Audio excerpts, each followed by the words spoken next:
Hello, Al Pals. Welcome to Big Al Presents Technical Issues Coming Out of My Butt. Sorry. Yeah. I'm sorry.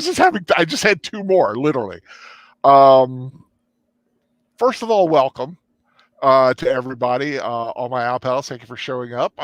Big Al Presents Films with Friends. And tonight, the Films with Friends is 1980s. I almost said Battlestar Galactica. Battle Beyond the Stars. Might as well have been. It tried. Right. Battle Beyond the Stars, 1980, produced by Roger Corman, who, if you don't know, you might as well just log out now because there's just no respect. Yeah. I'm kidding. Of course, the famous producer, Roger Corman, mostly known for a lot of horror films, but he took a jab at space opera because in 1980 everybody wanted to be the next Star Wars. Star Wars was 3 years out and Empire ruled that summer, and this film came out September, a few months after Empire, and didn't have a chance because quite frankly, we know Empire Strikes Back what it's like, and it's just almost incomparable. But I remember going to see it because of, being a big sci-fi fan. But anyway, yes, Battle Beyond the Stars is our film tonight, and that's the film. So who are the friends? As usual, we have Troy, Pacelli, Cartan, the Klingon cleric. How are you doing, sir? And today I look like I have a horrible skin condition. How's it going? Yeah. And of course, the lovely Nanette of Netters Network. How are you doing? Oh, you lovely Valkyrie that you are. Right. Well, I had to match the picture that you put up for the thumbnail. So, Thank you, Al. Gave you something to think about, didn't it? Exactly. Besides that, I have such lovely horns. Yes, she does. Yeah, I don't know what they were. The wings, horn. I mean, of course it's a stylized helmet. Now, imagine me trying to recreate that from nothing. Right. I was looking at a picture. I'm like, it's because it's so fluid, and all I use is paint because I am just ancient that way. So I just decided. It's amazing what you're able to do with that program, though. I gotta say, I did the best I could, and I was like, I'm just going to try to get it as close as possible. And once I got half of it done, I just copied, pasted, and reversed it and slapped it on the other side because I wasn't going to. You can't even try to do the other side too. And having just rewatched the Buck Rogers pilot, Princess Ardala wears a very, very similar outfit, and I love that line. She had a great pair of horns, and then Dr. Theophilus says, "Yes, it was a very nice hat." It was a very nice hat. She had the best set of horns at the ball. We got to do that film one day. The original Buck Rogers film, which led into things. Sorry if you hear something, I'm just adjusting my bed a little bit. But yeah, just for those who were wondering why I haven't been around for the last few days, those who may not have even noticed, but that's all right. My internet went down midnight Wednesday, and I didn't get it back till 10 o'clock this morning, 11 o'clock, 10 o'clock, somewhere around there. And so basically today was catching up with tons of email and going through all my messages and letting my friends know I was still indeed alive. Because the only person whose number I have is the professor's, and I called him and was like, dude, my internet's down. I don't know if I'm going to be able to make the rewatch. I mean, not with the book study for Kenobi. And he says, well, I'll just cancel it. I'm like, well, hopefully I'll know something. Because it was supposed to be fixed that day, but I had 2 visits and then no internet, and so basically it took like 3 visits to finally get internet, and I was not exactly happy with my internet service, but I'm up now. Let's hope it holds. So if I go down, we're just having weird, I don't know, it's just weird around here. I live in the boonies, sort of. But I do want to welcome the chat. Now, I did notice earlier that Evelyn Hampton, I don't know if she's here now, but Evelyn Hampton was the first person I saw that posted something on the chat. Nice. So Evelyn Hampton gets the first award today. Gets the famous no prize. The bragging rights. There you go. Welcome to Melissa Harrison's Sons. Thank you. Janice Zeal. Yes, I can see you. I have not muted you or anything. I don't know why anyone's having issues, but you're here. But thank you for coming by. The feline in the house.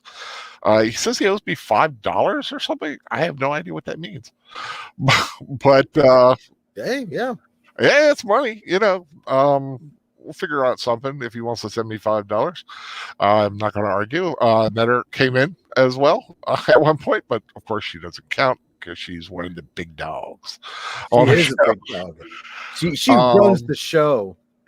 Agent Boomer, is this the Star Crash rewatch? Dude, one day we're going to watch Star Crash. I've only seen bits of it, but I want to watch the whole thing first myself. So, or maybe not. Maybe the fun of it will be just doing it on, not so much a rewatch, but a first time full out watch. But yeah, I would just be a little afraid. You get a little bit into it and you go, "What am I watching here?" What am I watching? Well, it's that same feeling you get when you watch the Star Wars Holiday Special for the third time. Yeah, okay. You're like, why? You're like, why am I doing this to myself? What is this? Yeah. But yeah, StarCraft. I mean, I will say, Battle Beyond the Stars, not the greatest film. It's a fun film. It's fun. It's fun. Culturally, a little bit historically. Like I said, this was one of the big films that they really thought might be the next Star Wars. Roger Ebert loved this film, if I remember correctly.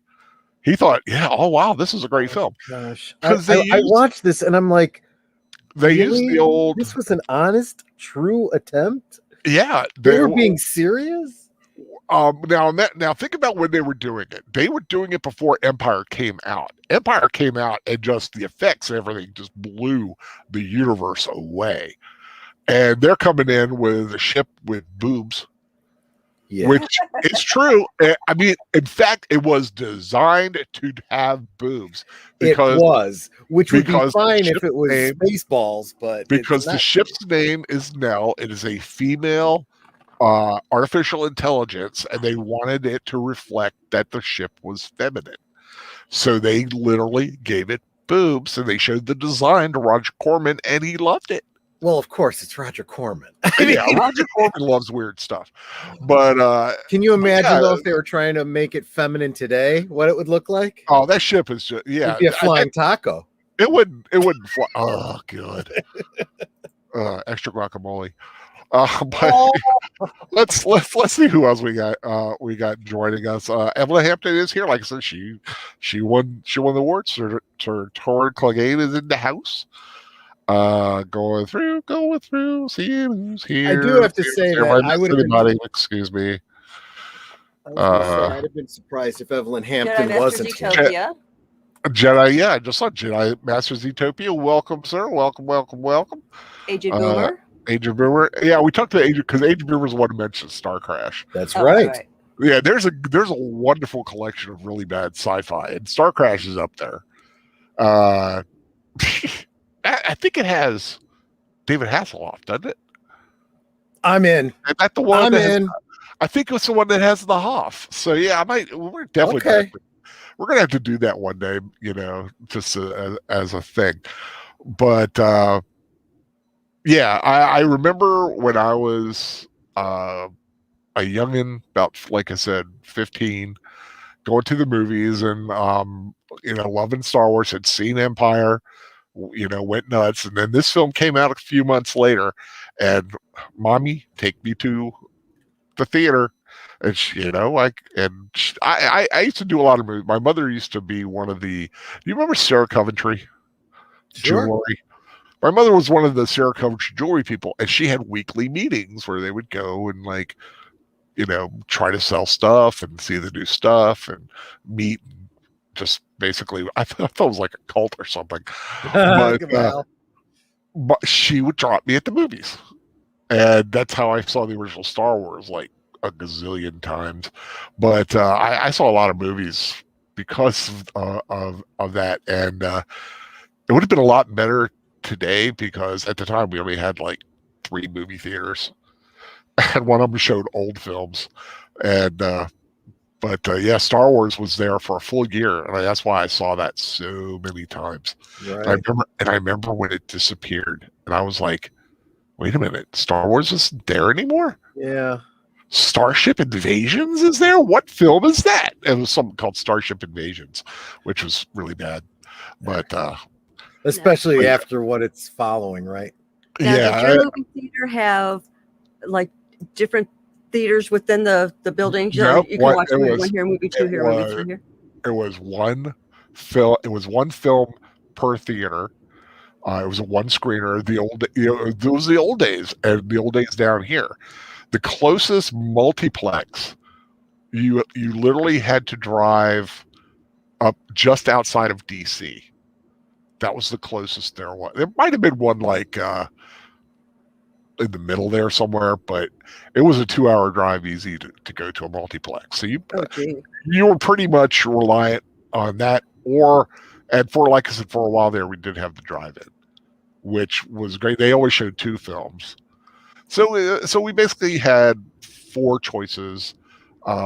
2 showed main run films. 1 was kind of about a year behind, and then the drive-in kind of could be a main run, and then it had like a companion flick that had a little age on it, like Star Wars, and then seeing War of the Worlds, which was a fantastic double feature, by the way. I think I've mentioned that before, but yeah, 98. It was there was the Park Theater or the Plaza, and the Plaza Theater was a better theater setup wise, because the Park Theater, literally, you could, if you were sitting in the front row, you were about 3 feet from the wall holding the screen. So that thing was huge. And I remember sitting in the front seat once and seeing a preview for the original Star Wars, and it just like flies right when they had the Millennium Falcon fly right at you. That was awesome. I mean, I was 12-year-old freaking out. But yeah, Muhammad has joined us. Christopher Lee was in Starship Invasions. I believe he was. Yes. Hi, Muhammad. Yeah. Yeah, definitely. Welcome. Hope you can stick around. To let everyone know, if you don't already, I mentioned this on my posts on the Facebook and I think the MeWe and Twitter. But the film is available on Amazon Prime with a membership. If you have a membership, it's free to watch. It's also available for free on Tubi. Yeah, it's all free on Tubi, and I do believe there's a copy or 2 floating around on YouTube. I don't have a link, but it's out there if you want to search. Mm-hmm. I checked it today, and it's I was like, wow, it is on YouTube. There is one on YouTube, and like I said, so it's out there. So there's no excuse for not watching it unless you just don't want to watch it. That's fine. That's up to you. But let's get, what time is it? Oh, 10:14. Let's get everything flying here, and I've got mine set. I'm at, where am I at? I'm at 0, and let me see where I start. Okay, I'm at 2 seconds. It says New World Pictures presents, and that little circle thing is about to do something. Does that make sense? Yep. Gotcha. Yeah, New World Pictures presents at the bottom. And then something looks like a hot cross bun right above it. Hot cross bun. Yeah, almost. Well, for me, it's just barely. It's about to spring into whatever it is. So yeah. I'm on my MP4. I'm 2 seconds in. So that's where we'll start. It's free with ads on Vudu. Says aged boomer. So that's cool. Yeah, the ads might throw you off a little bit, but well, that's why I'm watching it on Tubi so that I can have the closed captioning. But Netter's going to run it on her screen so that if I get an ad, I can see where we're at. Right, and like I said, check. Type in YouTube, see if you can find one. It's there. I checked this morning, and like I said, if you have Amazon Prime, boom, they're free to watch. Something tells me that whoever owns the rights to this movie is probably not as caring about it as, say, like Disney would be. Really, they really aren't. And I read a little bit about that. In fact, well, let's start the film. The film. I'll say it. We're going to start, like I said, we're going to do the countdown of the 3, 2, 1. We're going to start when I say play. Don't start yet. That was just me giving an example. So if everybody's ready. 3, 2, 1, play. It does look like a hot cross bun. It's like a little swirly thing. Whee! Swirled out. Yeah, but I feel like because you mentioned Battlestar Galactica, I kind of feel like it's shooting you out into hyperspace or whatever. Because the next thing you see after you see a couple of these rings go by, of course, is that like Millennium Falcon jump to light speed effect. Yeah, or Doctor Who. Yeah.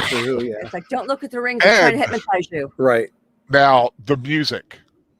This was James Horner's first major film. He did a film before it, but this was like the first big job he had. Battle Beyond the Stars. I mean, it's a great intro, and the music is really the best part of the film. Yeah. Is this John Williams? No. It's James Horner. It does sound a little like John Williams. It had. Well, see, it's got that thing, and it's been used a few times. Oh, George Peppard. Yep. Oh yeah, George Peppard's awesome. I love it when a plan comes together. Yep. Indeed. Also a member of this crew somewhere is Mr. James Cameron. Really? He originally started as a model builder. He got into the more special effects. Then he actually became later, the art director was fired, and then he started being part of the art director crew. So James Horner got his start on this and met his wife, Gail Ann Hurd, well, the first wife, on this film. Dun, dun, dun. And of course, in the 80s, you did a space film. You had to have the big giant starship. Sure. Zooming in. And it totally looks like the blockade runner, Yeah. I don't think they announced what it's called, but they referred to it as the Hammerhead. Yeah, I can see that. Which makes sense. I mean, like I said, just like Star Wars or Spaceballs, you got to show that big giant ship fly by. It's a pretty cool design, but it is very much like a Star Destroyer meets the blockade runner. Yeah. They're compensating for something. Possibly. Yeah, basically, yeah. It's like Spaceball 1. We break for no one.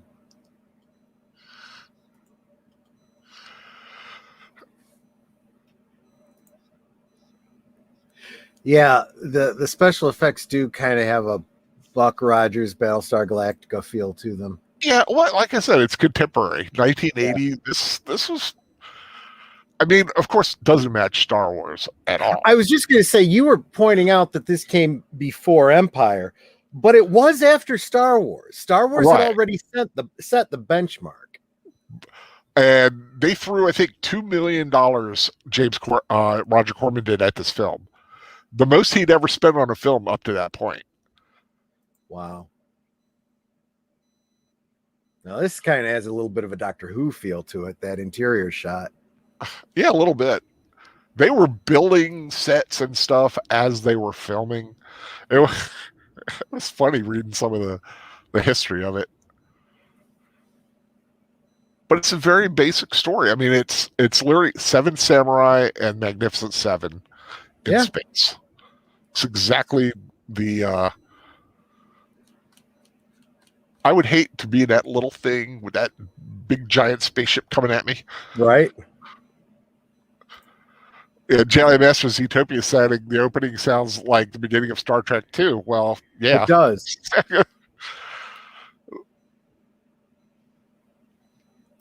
Very, very good reason for that. Yeah. But they reused the soundtrack in there's a film called Space Raiders. Doesn't surprise me. They reused that. They reused the ship, a lot of the special effects too. Now I feel like we're in Logan's Run. Yeah. John Boy.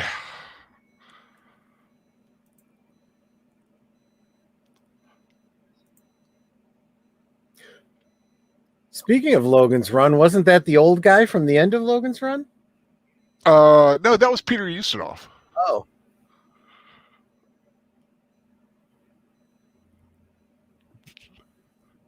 Now, I was originally going to do this film last year, right after his passing, the great John Saxon. He was a great actor. He could play good guys, bad guys, but I always liked him. He was always, to me, more convincing as a bad guy. Yeah. Because he has that look in his eye.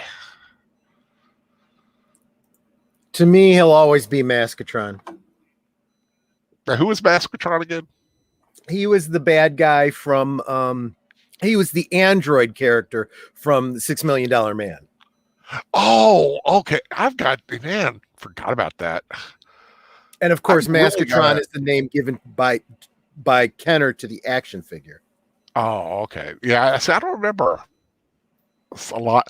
I remember some things about $6 Million Man, like the Bigfoot episode, which was always my favorite. There were actually at least two.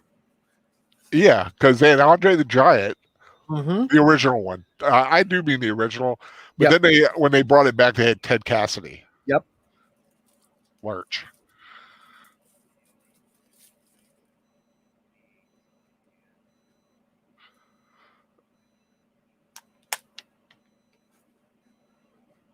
In fact, I remember Saturday mornings there was a show called Bigfoot and Wild Boy.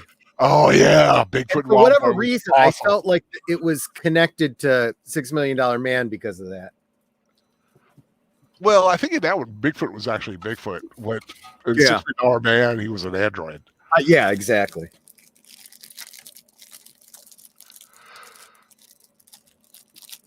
Now I like this. I like the villain's little the sling. Yeah, well, the thing he does is because he's trying to get body parts. He's trying to basically become immortal by keep switching out his body parts.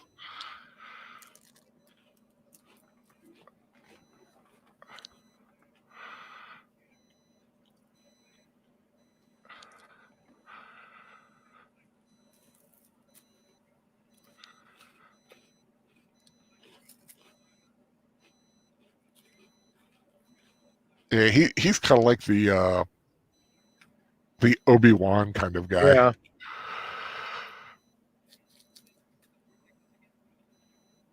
I love his staff. It's got a mace on it. Mm-hmm. It's John Boy. Yep.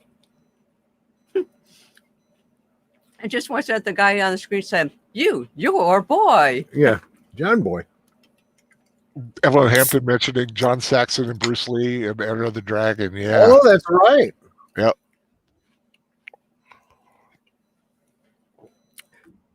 Hey, Daniel Heron. Why is John Boy wearing Jay Heron the Birdman's with us.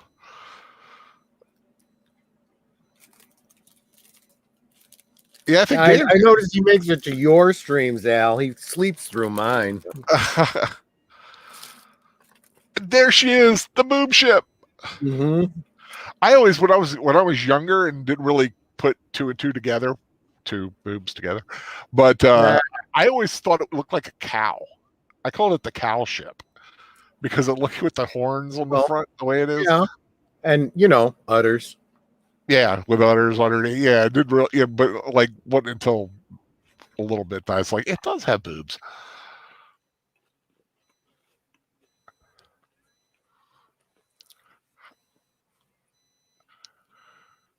Uh-huh.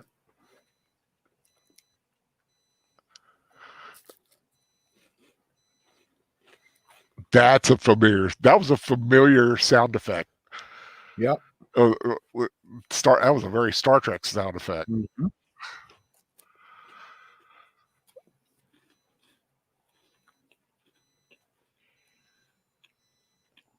And another one. Yeah, that was a very. You've seen a show a lot of times where you recognize little sound effects like that. Exactly.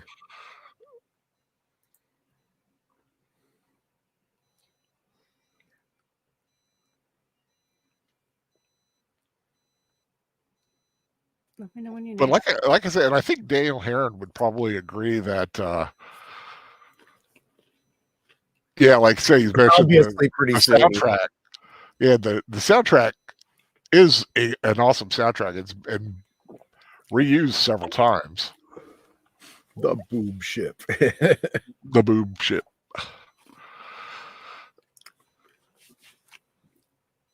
Although there's this trope of the AI with attitude. I hope we never start putting that kind of attitude into our AIs. I mean, they're annoying enough.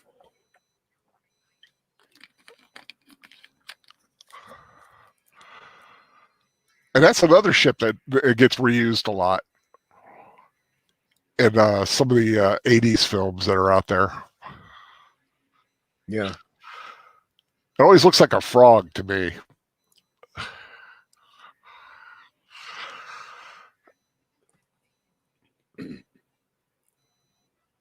Come on, kid. Fire.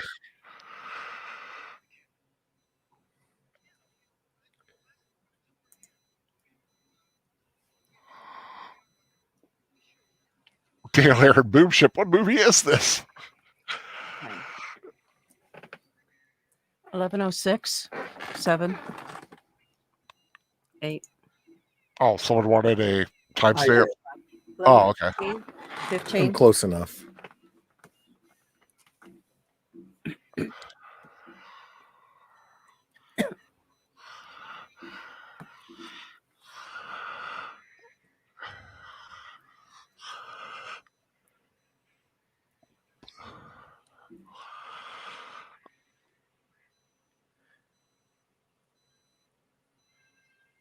Yeah, there's no doubt when you listen to this soundtrack, you're like, oh, this definitely sounds like Star Trek. He did not vary too much. Now, well, like I said, this was his first big one, the first like big action kind of soundtrack. And it was good enough. They like I said, not only reused it in another film, but it was on I forget which movie trailer. So, it might have been Crawl. They might have used it for like the trailer for Crawl before it had its own soundtrack.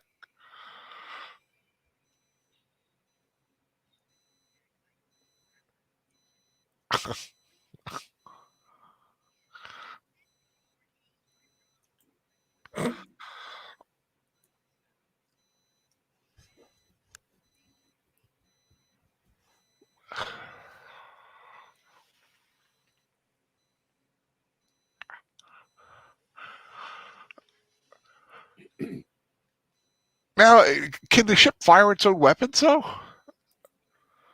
Who knows? You would think. I mean, you would think of a ship with an AI like that. Unless they have rules on AIs, like, an AI be able to make a weapon, take offensive action or something, kind of like its own little Asimov rules, right? For ships. I'd like to think we'd be intelligent enough to do that, but the past couple of years have me believing that we're not intelligent enough to figure out. Yeah, humankind's intelligence is not exactly what it should be, or we had hoped it should be. The only thing that we'll be able to say in the retrospect is, look, we had all the warnings. It's just nobody wanted to listen. Mm-hmm.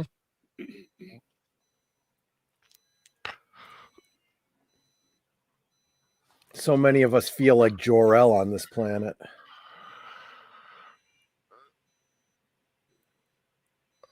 That's true, but like I said, I don't worry. As long as the planet gonna blow, a lot of the stuff I worry about are disagree with. Thankfully, he's not going to blow the planet up yet. Anyway, True. so.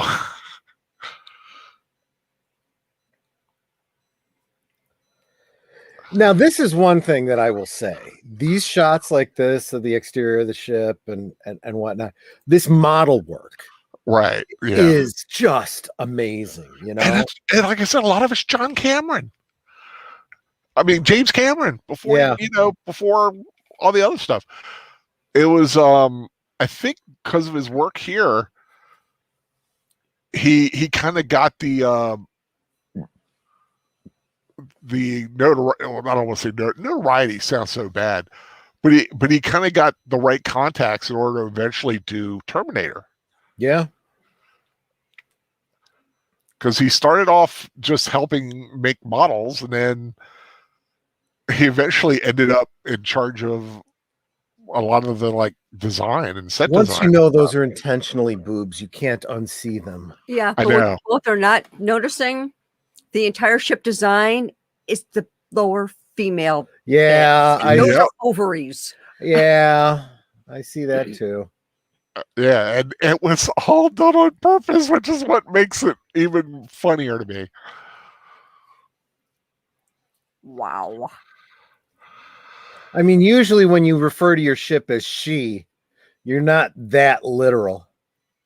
Now, like I said, the Enterprise, she has some sweet nacelles.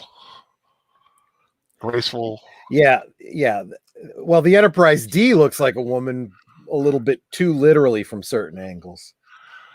Yeah, and see, I was never, and I know Fan Man hates it when I say this. I was never a big fan of D. Yeah. When D blew up, I was okay with it. Well, of all the ships, that one had the best, going out. Oh yeah, it was a great way to go. I thought the original Enterprise kind of had a pretty cool. Well, that's true too. Way to go out. My God, Bones, what have I done? Yeah.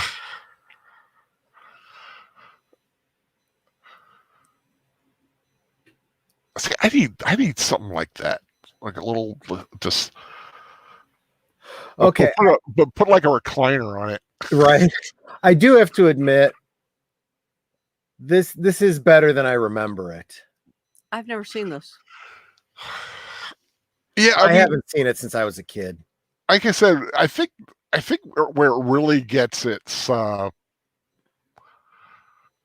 negativity is the effects. I mean, I think the effects really are, and mostly by comparison to Star Wars, and it might be a little bit unfair because it did come out right at that time. Yeah.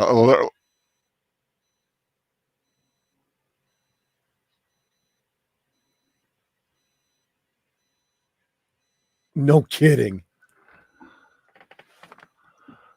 Ooh.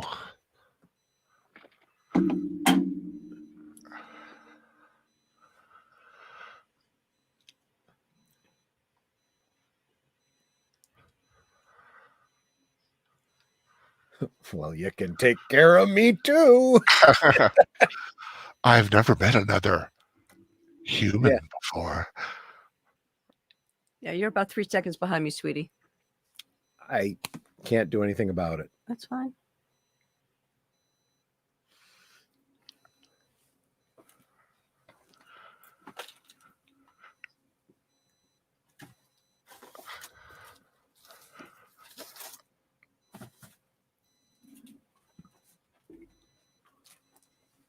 Sam Jaffe. Yep. I don't think this is the first time that he was just ahead in a film. I think there was something like that in Ice Pirates, if you ever saw it. I have seen Ice Pirates. I don't really remember. Which is another film that's kind of similar, in a similar vein to this. This one makes me think of that one character from Tron.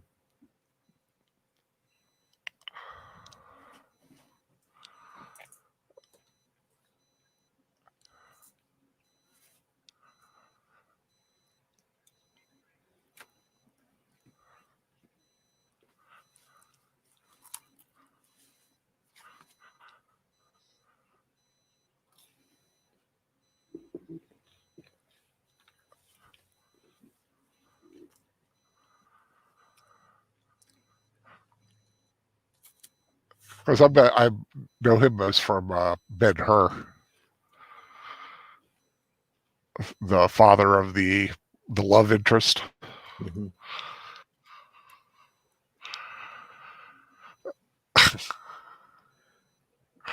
Oh, how horrible. What a terrible, terrible thing. Oh, what will I do?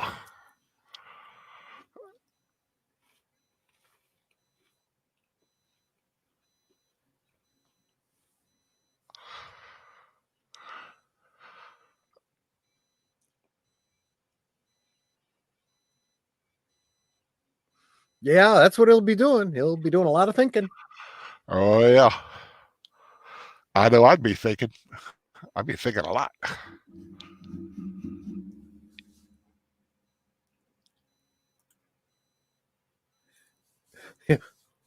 Yeah, because we really need to get to know each other.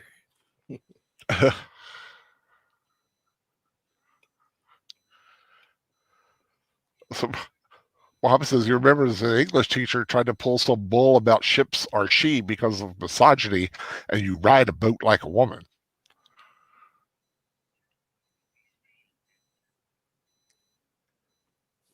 See, that's the kind of stuff that drives me up the wall. Because for crying out loud, it's an inanimate object. Yeah. Okay. It doesn't have a gender. I happen to call it she because that's how I identify it. Get over it. You know what? Let's get a timestamp from Netter because I'm a little bit off. Give me 1 second. If it helps, I'm at 2059, 2102. Yeah, we're right on the same. 2104, 05, 06.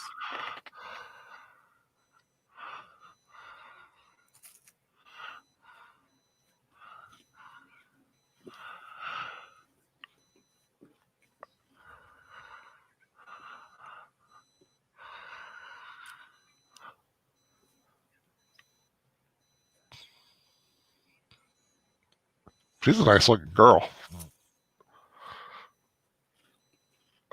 Sadly, no longer with us. Yeah. She passed away in 2017, Alzheimer's. Well, she doesn't have lovely horns.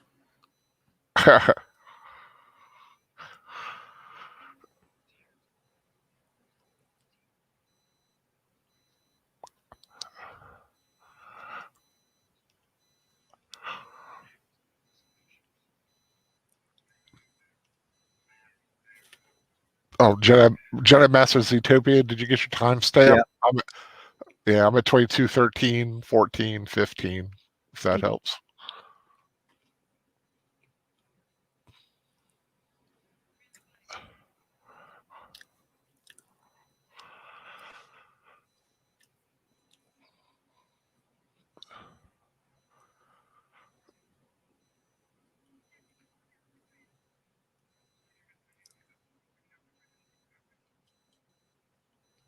Oh, well. You'll just have to short circuit that. Yeah, Shad is very much built in the Luke Skywalker vein.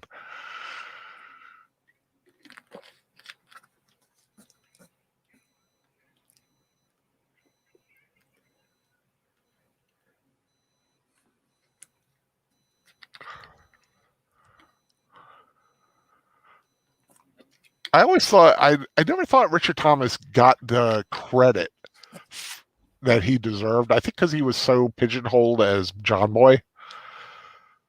But you see in other stuff, he's really good. Like, yeah. Well, and I've seen so many things too. Yeah, like it. Yeah. Yeah, I mean, he was really good, Matt.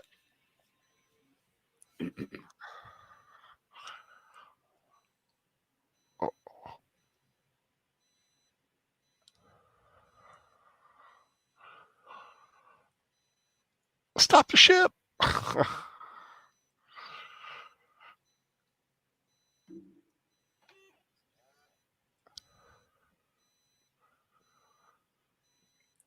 You know, what's really cool is when they pick up a prop and you're like, I feel like I should know what that object is, but I don't. Yeah.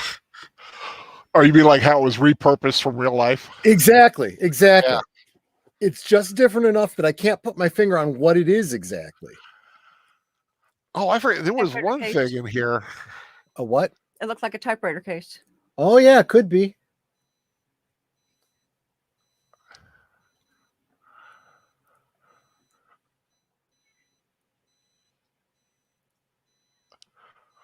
Oh, and someone who worked on the sets as a carpenter or painter, helping out his friend, a young Bill Paxton, Wow.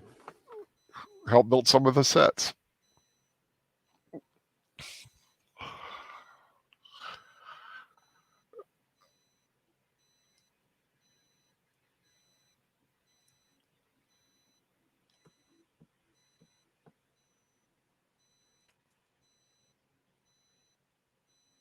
I wonder if they had an action figure line planned for this movie.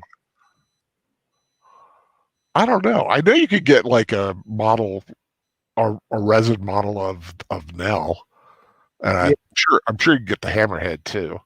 But I don't know about the character. I'm sure someone has done them somehow, but I'll probably not as a wide release kind of thing.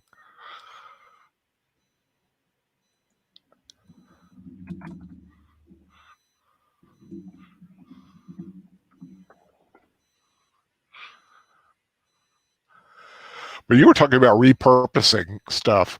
Yeah. Remember the little space station that they blew up at the beginning? Yeah. It was a terrarium they found in a garbage can. Oh my gosh. But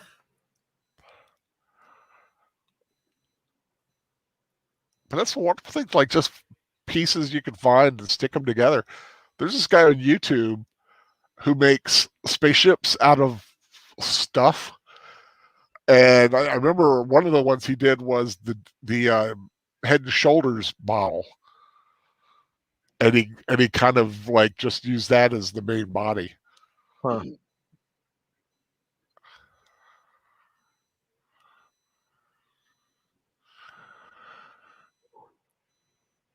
Well, some people have done some custom action figures I'm finding online. Oh, cool. George Peppard. Cowboy. I love it when a plan comes together.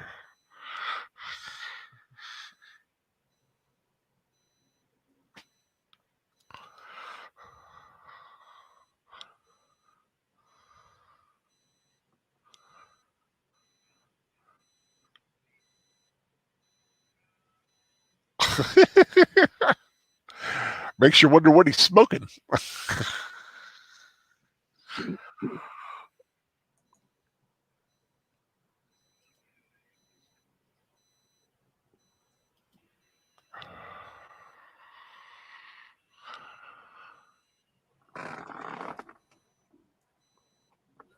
27, 20, 30, 31, 32, Hold on. 33.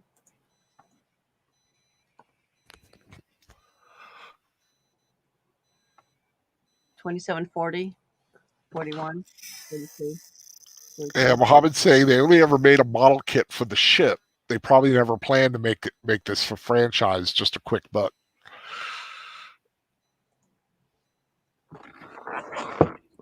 I would be surprised, but just nostalgia alone. It would be a nice little nostalgia line to do as a limited release.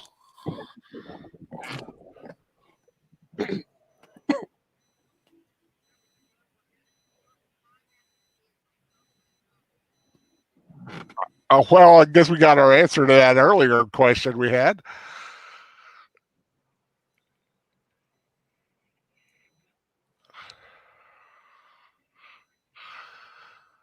You there, Troy? Yeah, I'm here. Oh, I just hit another commercial, so I had to try and find my place again. yeah. We got our answer about the ship firing on its own. It can. It's not supposed to, but it says it's a stupid rule anyway. So, yeah, it gives you a lot of hesitation about artificial intelligence. I could just say no. Oh, by the way, you realize this movie would now have to be canceled or edited or have some sort of a trigger warning put on it because of the Confederate flag on the back of his ship. Oh, well, yeah. I didn't even think about that.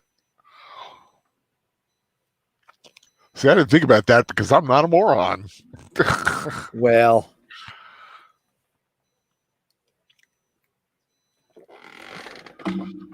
I will say this. In cases like this, mm-hmm. use it as a teaching thing. You don't have to go in and like wipe it out for Well, existence. it's kind of like my mom used to say about, movies before there was a PG-13, right?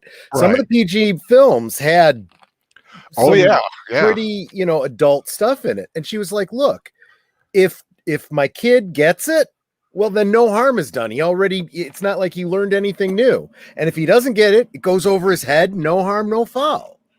Oh Same yeah. thing with this. You I see think a flag, it means nothing to you, no harm done. If it means something to you, well, it's not like you got anything new from it. and I think the in the old PG rules, I think you could say the F word one time.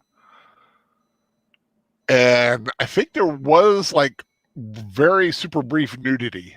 It wasn't allowed. Oh yeah, no, yeah. There definitely was some nudity in PG films. Yep. Oh, gee, a muffin that could Praxis? destroy an entire planet. Where have we seen that before? Yeah. Alderaan. Or Praxis? Well, Praxis Well, comes later. Praxis did it to themselves. True. And it was a moon. That's no moon. That's no. Yeah, right.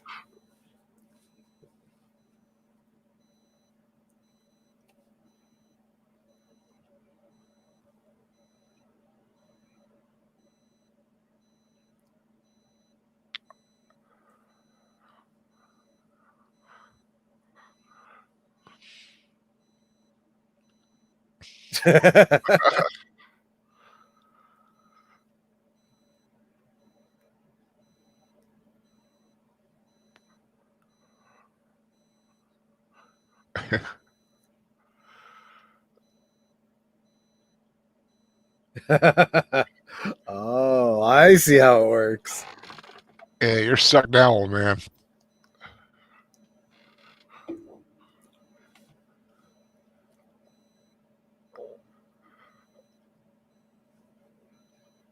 I do like the fact that that Earth exists, or at least Yeah. dead, or at least dead.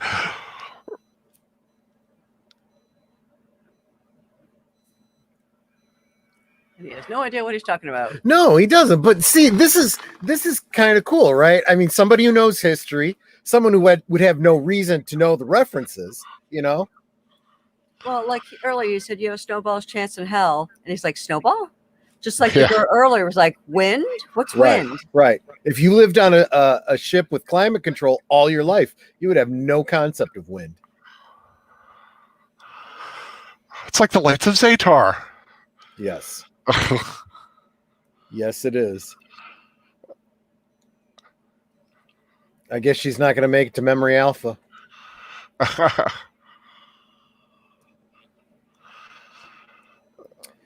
And that was definitely a Star Trek sound effect. The torpedoes firing. Yeah.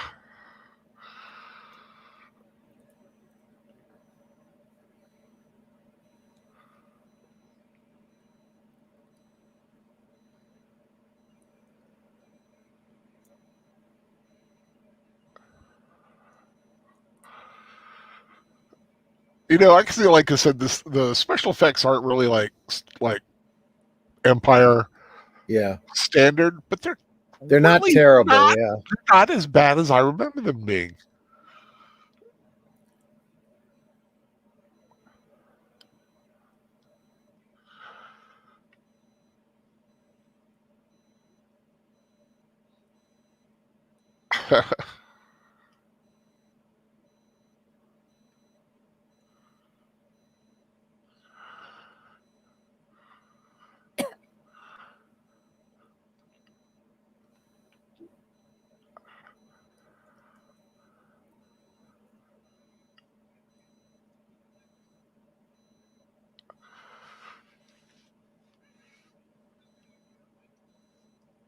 The Binars. Yeah.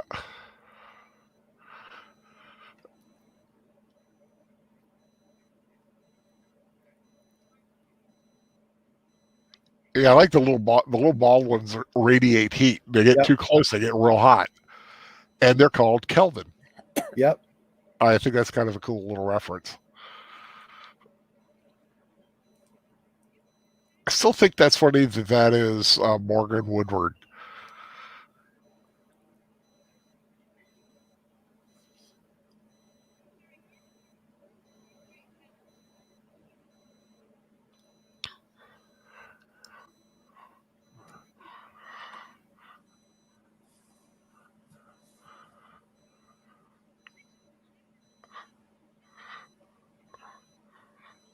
She has a Jessica Chastain kind of vibe.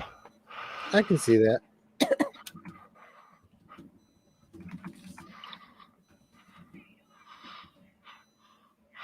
There we go. So the magic word.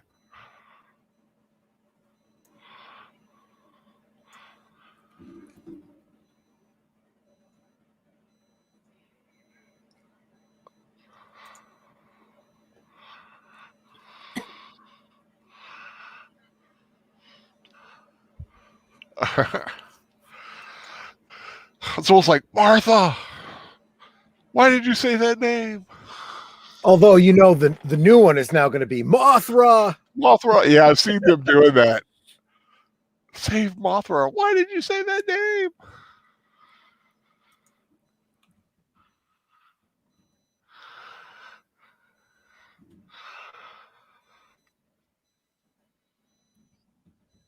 Go sideways. Why don't they ever go sideways?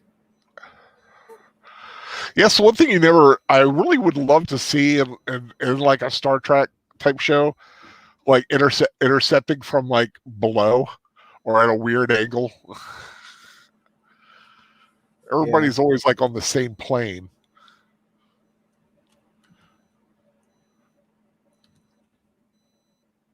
It's like the light ship from Battlestar Galactica.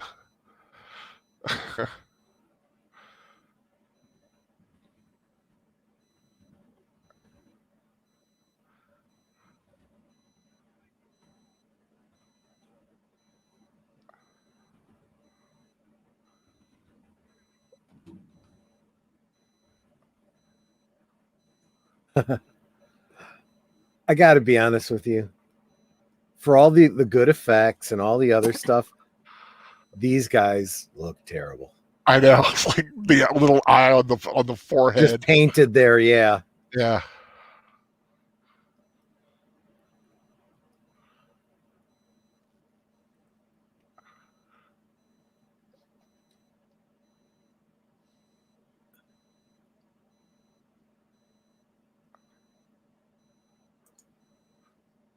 I was wondering because I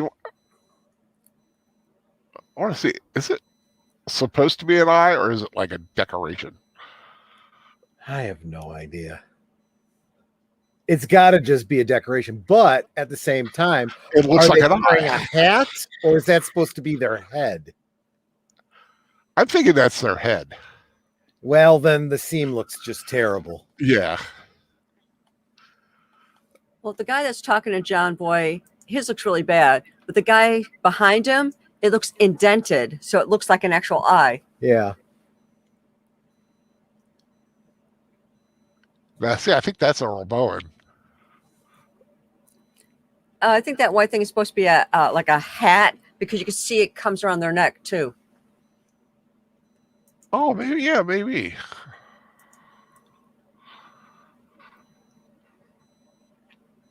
Romulan ale.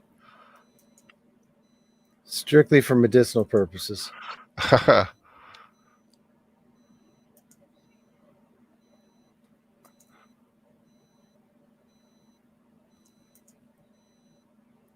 What was the brandy that Kirk went crazy for when he Sorry and brandy. Sorry and brandy, that was it. Yep, I've got a couple bottles of it. What is it? Is it just regular brandy that they said? The bottle is actually from Dickel. George Dickel commemorative bottle. Oh yeah, that the curvy weird. Yeah, yep. I would love to get one of those because that was always one of the cool We found them on models. eBay. Yep. Oh yeah, you can find them. Yeah. Now here's the trick, though. If you're going to look for one, look for George Dickel. If you look for one to say Star Trek, yeah, they charge mark more. them up. Yeah. Yeah.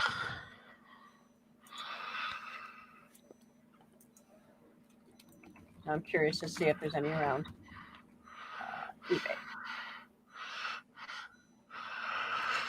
Julia Duffy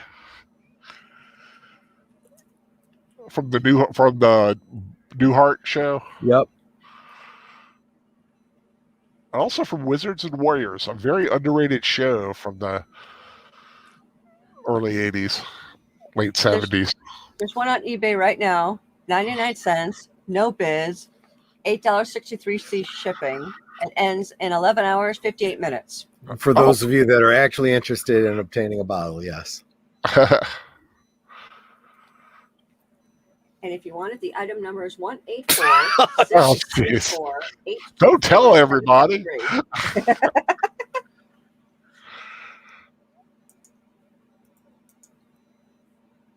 I'll send you the link, Al. I don't think Al actually wants one.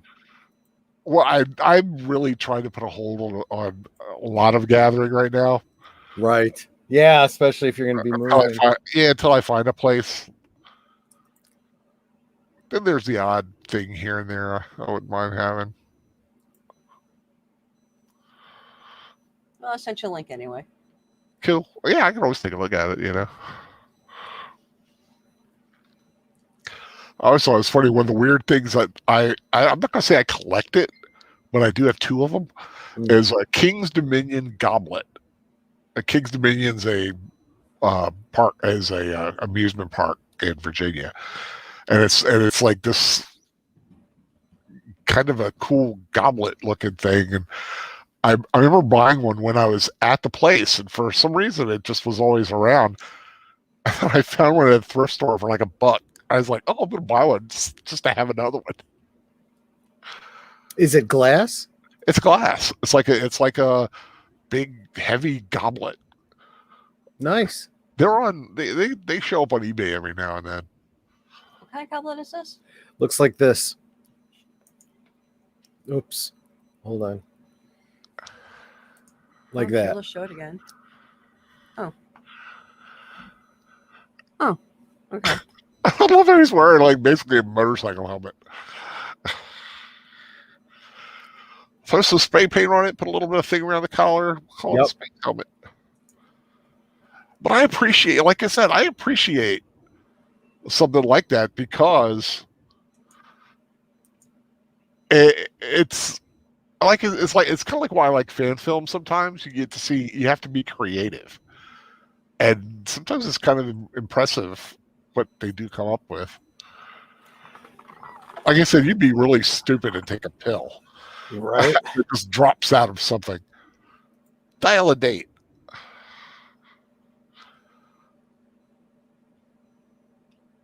Hello, nurse. Hi. A little tight around the collar there, Jam Boy. Right. Uh-oh. I feel like I know where this is heading. Oh, God. It's been a while.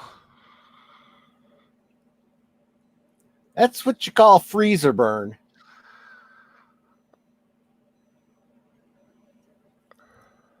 I'd close the container again.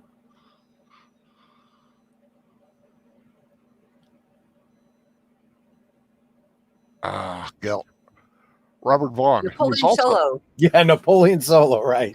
But he was also in Magnificent Seven, and he is playing the character basically that he played in that. Oh yeah, it's the same kind of character. There was a time when I could have caught all 7.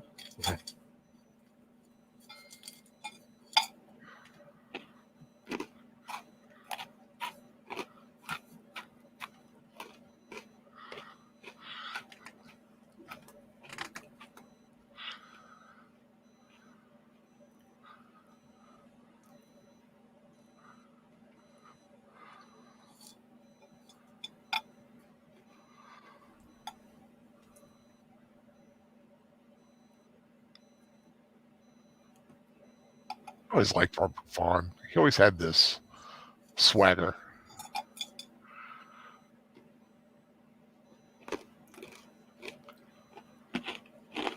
Come to my planet. We need you. Yeah.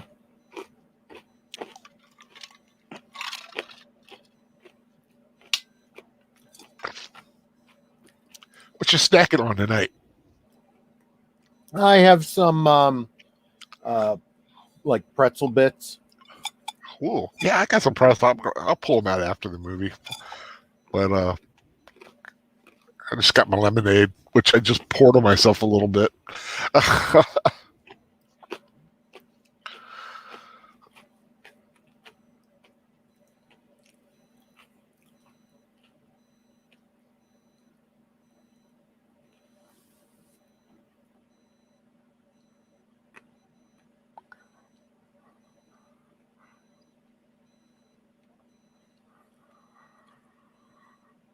The way he's looking at it, and he says plutonium. I mean, is there plutonium in his line of vision right now?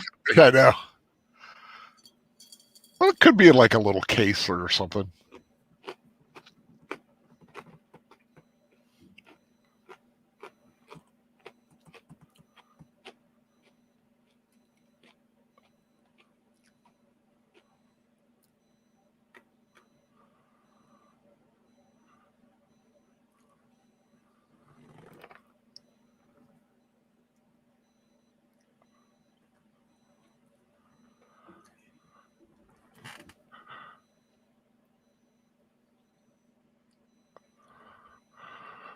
It's not a bad little deal. Yeah, right. Just one meal. Yep.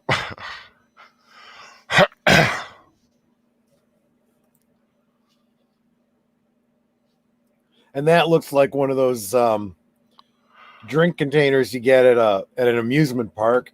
Yeah. Oh, I know who this is.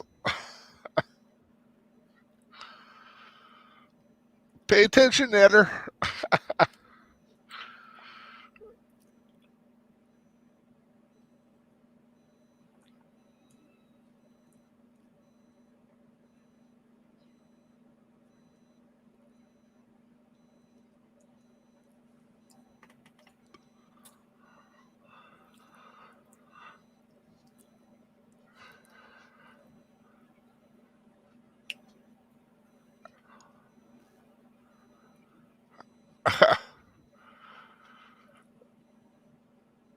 I hear you say earlier he was afraid to shoot. Now he's like, I just want to blow it up. Yeah. I mean, he is easily goaded, right? I mean, he's kind of like, well, he's basically a farm boy. He's like Daniel in The Karate Kid. I was thinking Back to the Future, call him Chicken. Oh, yeah. Oh, yeah. Good analogy. By the way, I finished Cobra Kai. Oh, yeah? Fantastic show. And now we got to sit and wait for the next season. I know.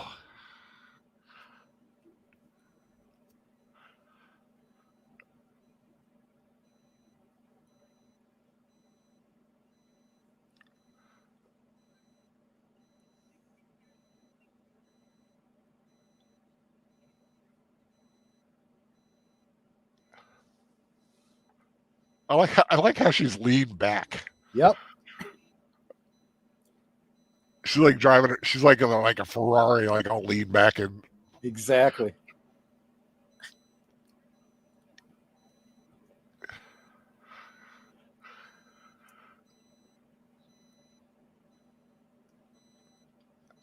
Count your coup somewhere else.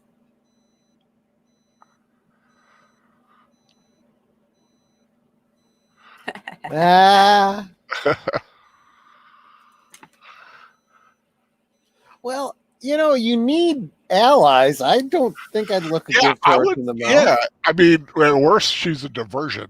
Yeah, she's got a fast ship. She'll keep a lot of guns occupied. She'll keep a couple eyes occupied too. She'll keep more than that occupied. Like in that one episode of what was it? Was it Xena or was it Hercules, where his cousin, whatever, flashed her boobs at the fighting guys. Oh yeah, it was Aphrodite, right? Oh,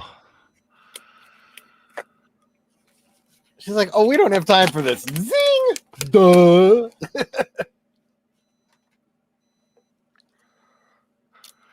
so that would be a great distraction. Right? A little boob flash always does me good.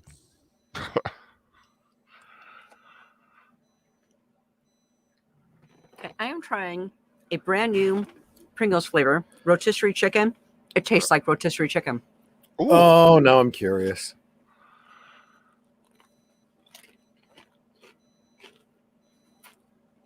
It does.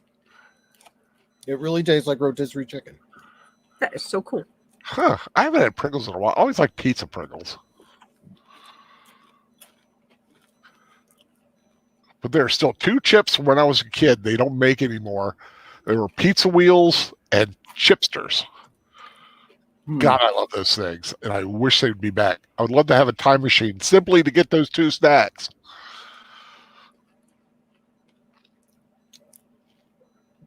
Something I'm noticing, all these different people in all their separate ships. This film could have been filmed in 2020. Everybody's separate, different locations. I tell you one thing: the pandemic has changed how people do films and stuff.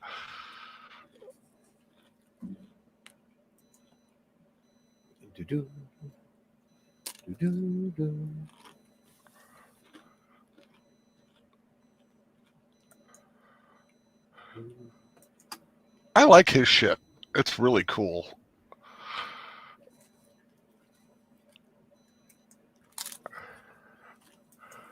Oh, phasers are preparing to fire. Yeah. God, I love how they're using all the old sound effects.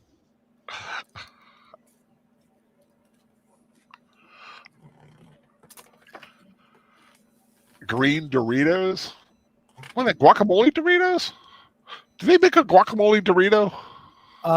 Yeah. Yeah, that's pretty good. I've got to try those. I love guacamole. And I keep forgetting to order. I love guacamole. I love hummus.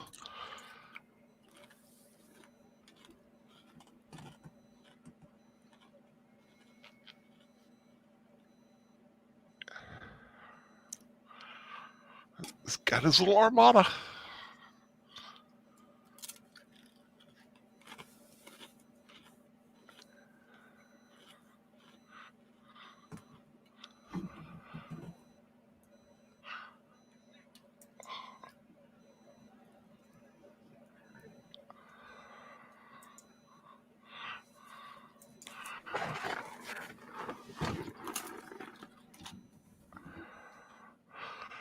Seven.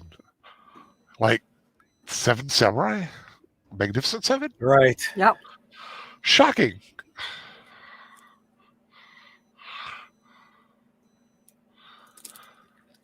Well, I do like the fact that it was told as a samurai story. It was told as a Western. Yep. Now it's being told as a space story. Now we just need the Mandalorian. Well, it was kind of done in The Mandalorian, too. Yeah.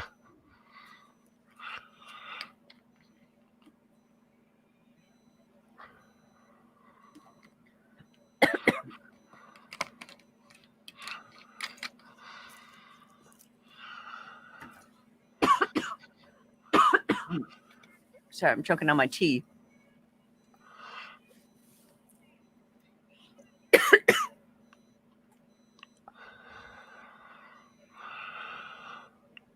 Bye. Oh, and the girl dies too.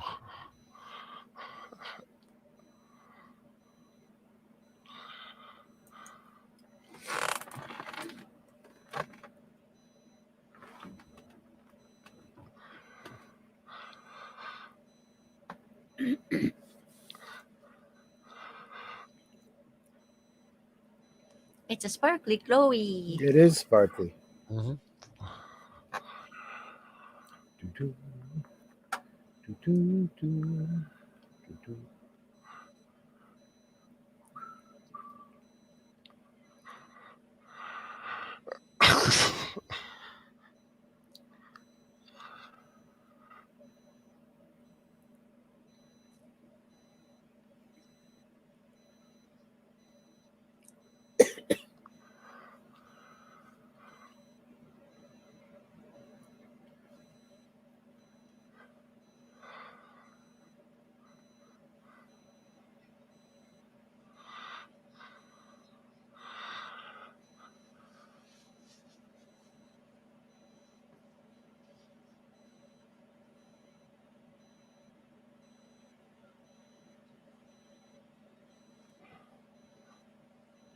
It's Sybil Danning's little thigh strap.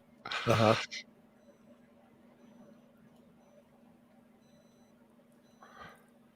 I was just noticing that her, I don't know what you call it, bra thing looks like two hands holding up her boobs. Yeah, well, they have. I read in some of the trivia stuff, they had trouble keeping her top up. I would imagine. Yeah, they eventually, I think they came up with some kind of Band-Aid thing to work on it. Probably fabric glue. They had to do it with Carrie Fisher too. They had like wrapped her in tape sometimes to make sure something didn't, show when she got wet. I would imagine so.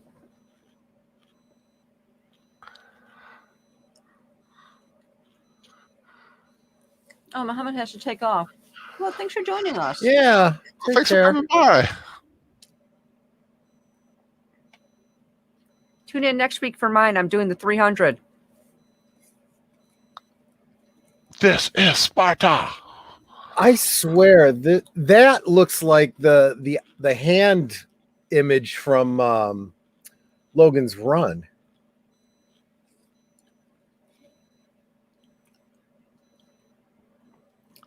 Got a lot of Logan's Run on the mind tonight. We got to put that on the rewatch thing soon. Although I'm pretty filled. Well, I don't have April yet.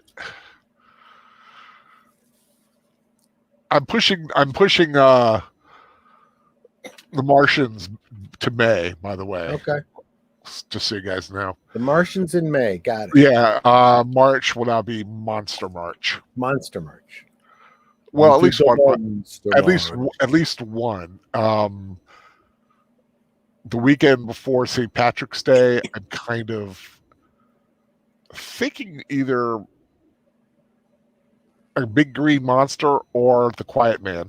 You just got ice out of his belt.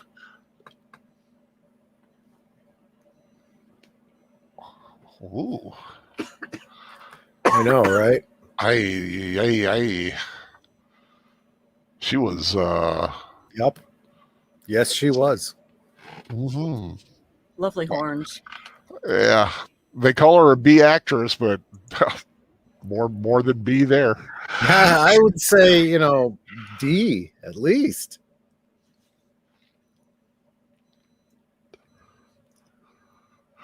Yeah, guys obviously do not know bra sizes. Oh, no, we don't.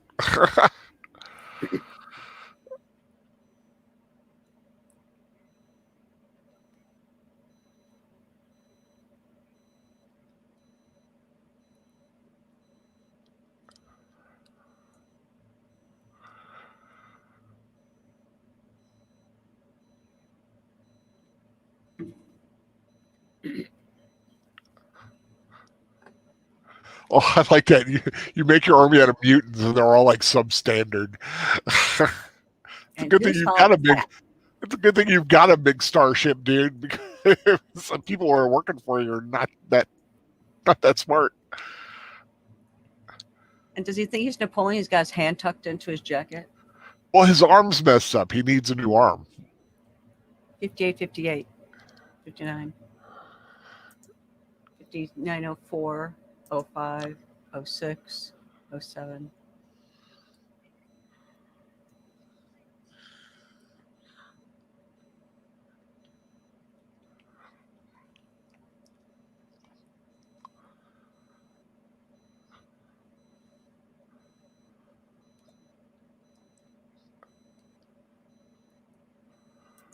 There.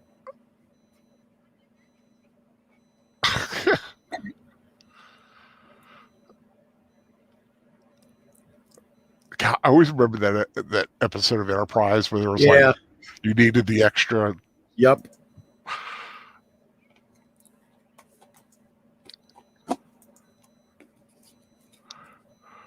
Oh yeah, we do.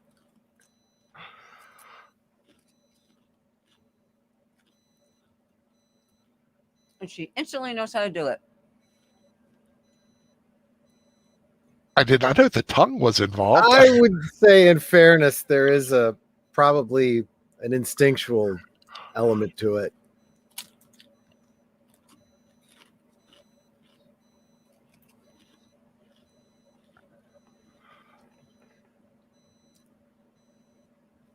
I think I think you're right.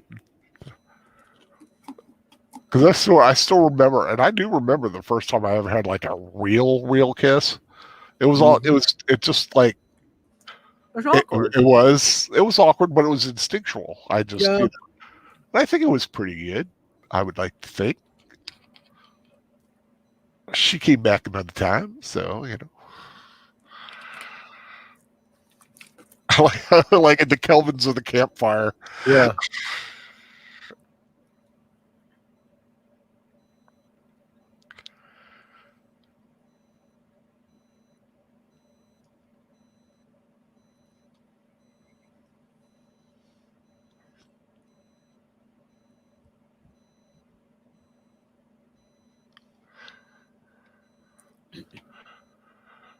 There's nothing like a hot dog on an open fire. The first guy, his mannerism is very much like Data.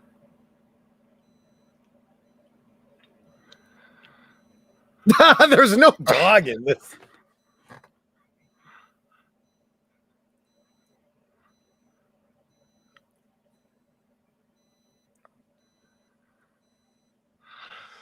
That's what we call meat back home.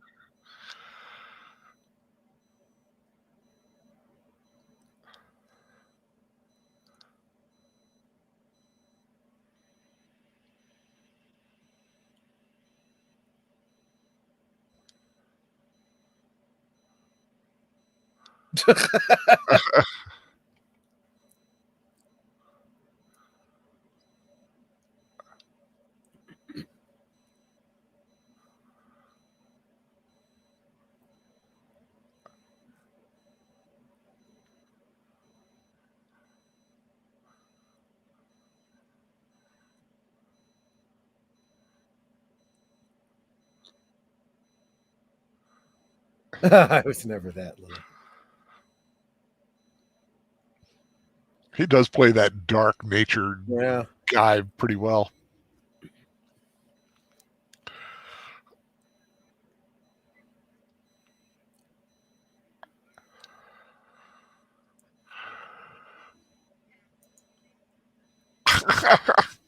She grabbed his tushy. I gotta say, did she pinch his butt?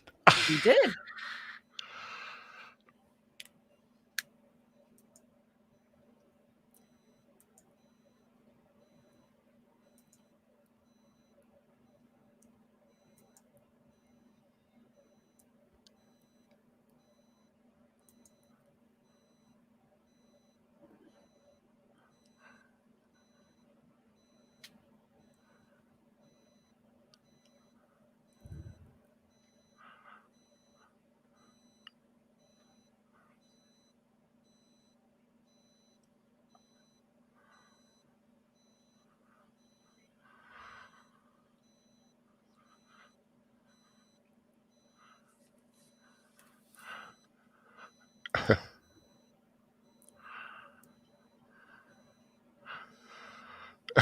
I like you, but you're going to be dead in a few minutes.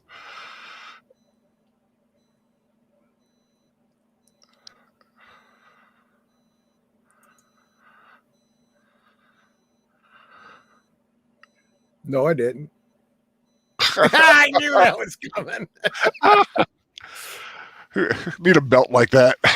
I know, right? Who needs a coin changer? You can just have a little liquor belt.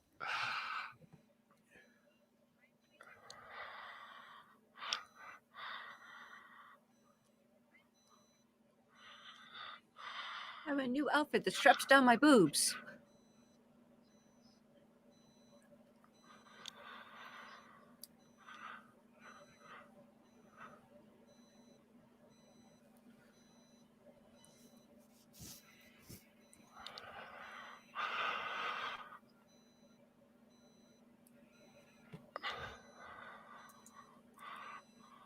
I don't know how she could fight kind of leaning back so far. Well, it depends on where our sensors are. Yeah, I mean, it's not like it matters. There's no real orientation in space, and as long as she can see her instruments. That's just it. Seems like an awkward way to be sitting for her instruments. Looks comfortable to me.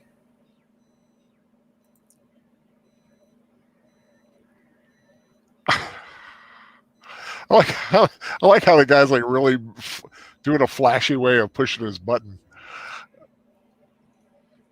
That's a flashy way to do your buttons.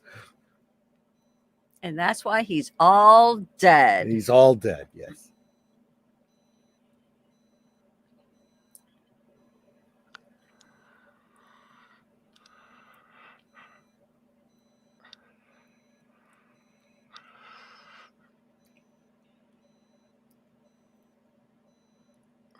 Shoot him, kid. See, I'd be laying down fire. Well, I'd be laying down fire like it was nobody's business. Use the Force, John boy. Just like Beggars Canyon back home. Right. I used to bullseye whopper rats my T-16. Yeah, exactly.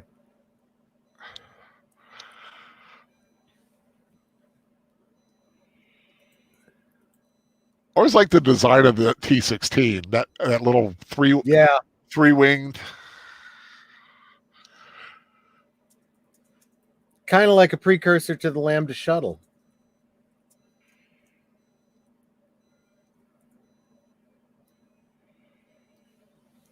The green lizard guy reminds me of the guy from The Last Starfighter. Kinda, yeah. Yeah, he does.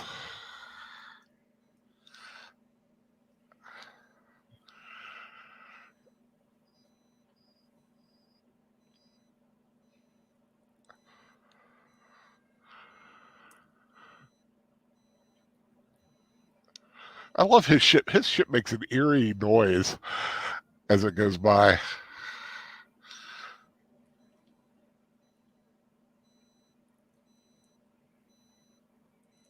His character reminds me a little bit of Avon from Blake 7.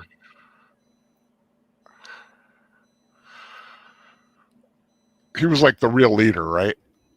Yeah, well, definitely after Blake left. But Right. yeah, he was. He and Blake bumped heads over who was really in charge. Yeah.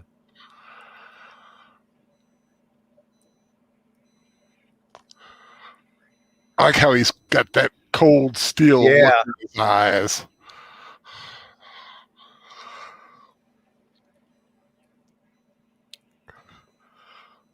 I hate to say most of the budget for the film went to pay Robert Vaughn and George Peppard for their salaries.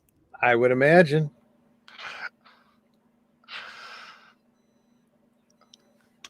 It's like playing chicken.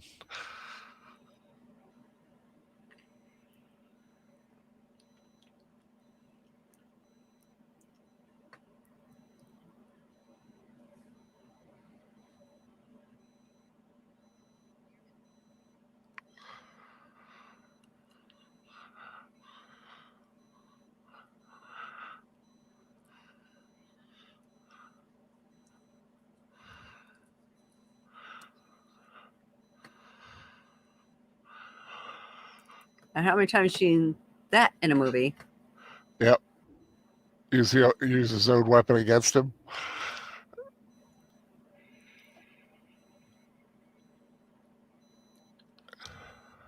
They did that in Galaxy Quest too. Yep. We're dragging mines. Yeah.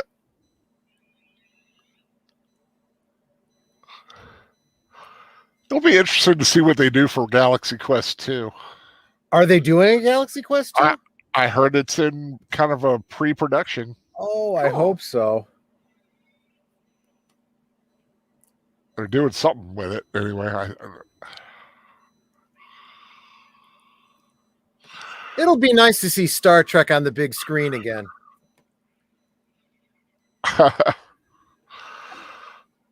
Uh-oh. Gelt's going down.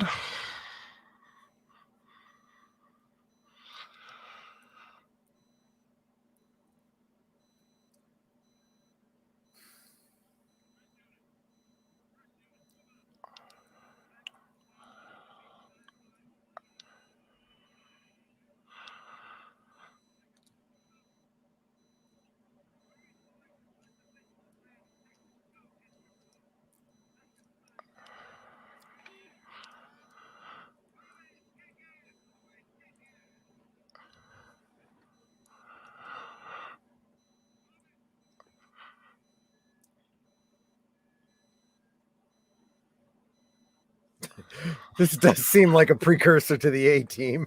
Yeah.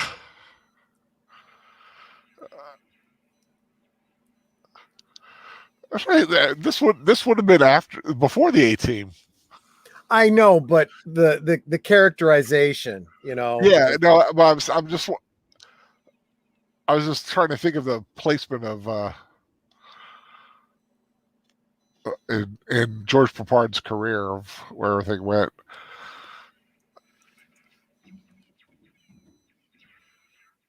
Man, these guys were shots of stormtroopers. Right? Ugh. Actually, A-Team started in 83. Yeah, so it was before A-Team.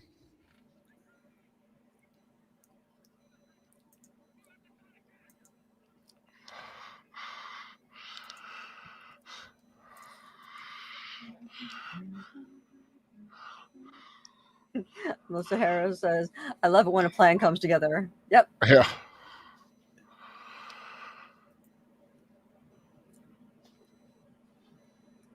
I was just saying, a Leprechaun film rewatch at St. Patrick's Day is a tradition.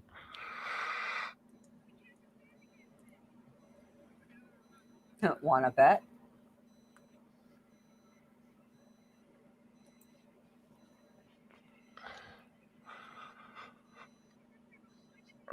So then they were hoping to make some of that Alec Guinness money. Yeah. Well, maybe not all, but definitely you.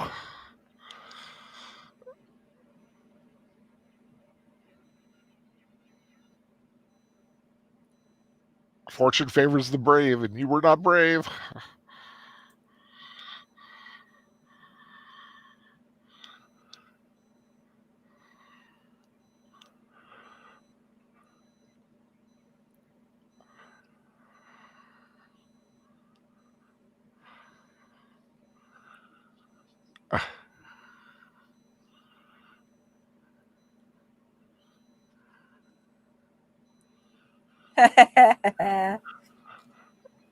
And how are they here?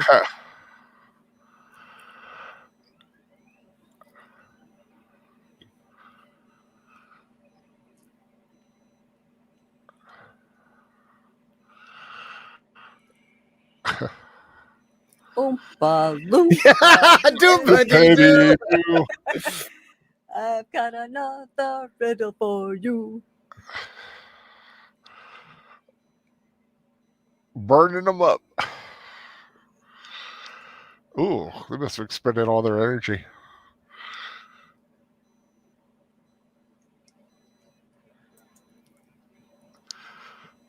was a hot time in the old town tonight.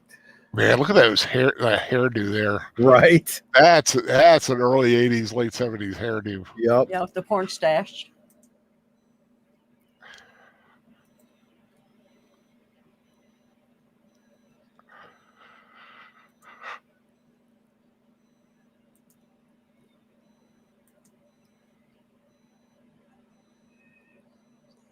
Oof.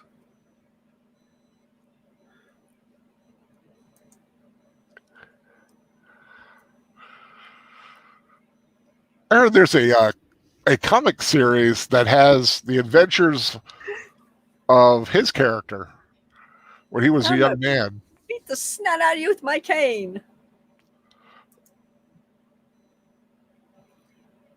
That's a heck of a cane with that little mace head on it. I kind of like that.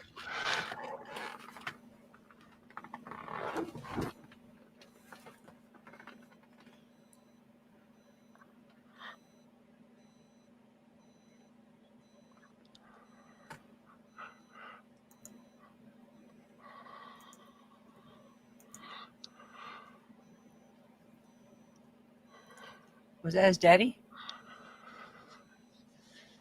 There, he was like the warrior, Yeah, the only warrior of their people until now, because he takes on the title of Corsair. Yeah. I think there was a Time Lord named the Corsair, and this looks like the interior of a TARDIS. Yeah. Yes, you're right. There was a Corsair.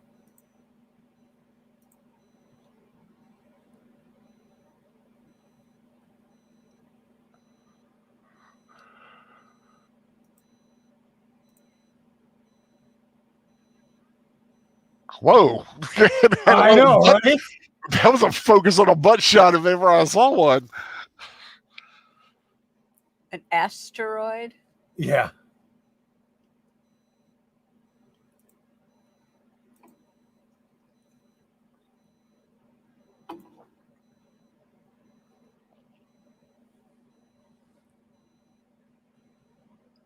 Am I the only one who looks at that outfit and goes, "Where is her right nipple?"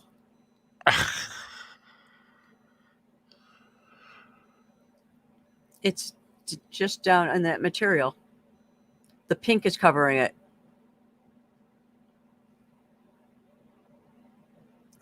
I've never seen a Valkyrie go down. Nice. I'm sure I'd remember the day.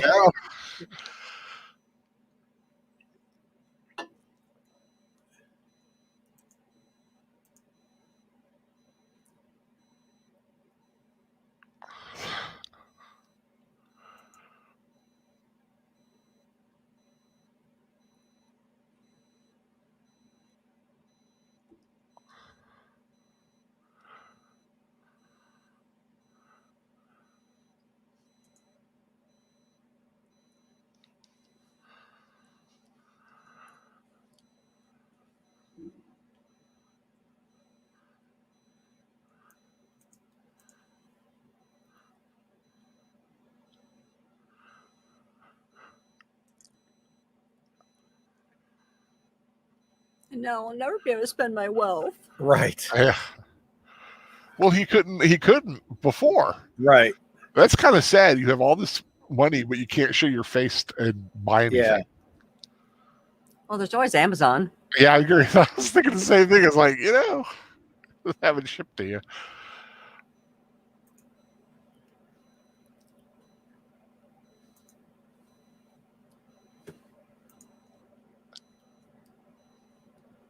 I like they're bearing a 4-course meal with him.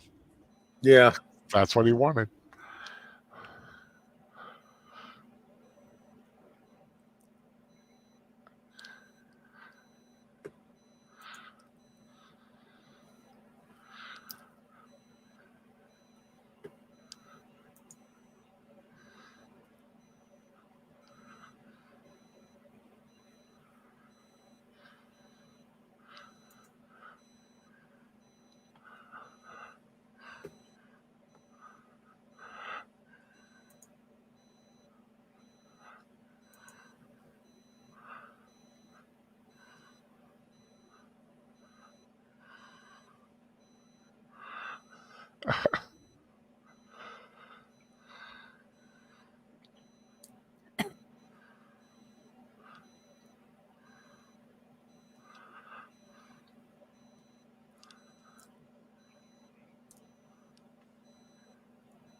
Yeesh.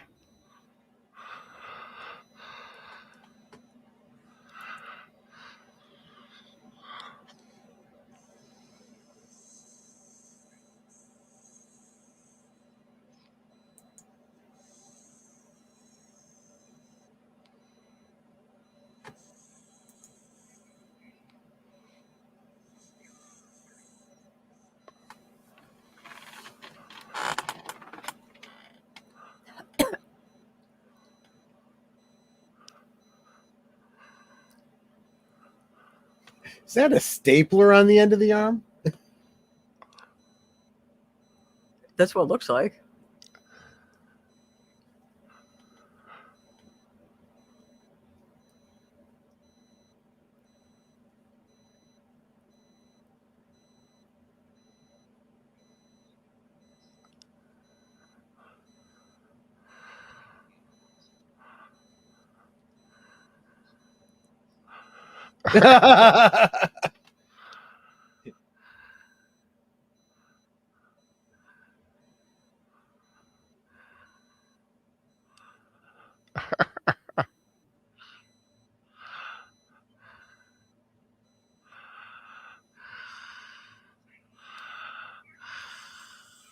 Darn,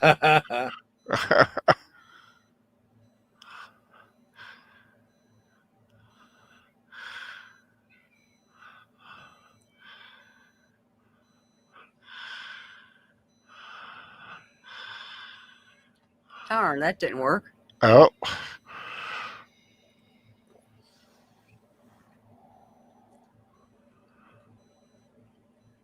Oops. It was a nice try, though. It was Yeah, right. a cool idea. If the doctor wasn't there, it would have been a very, very interesting way to win a fight.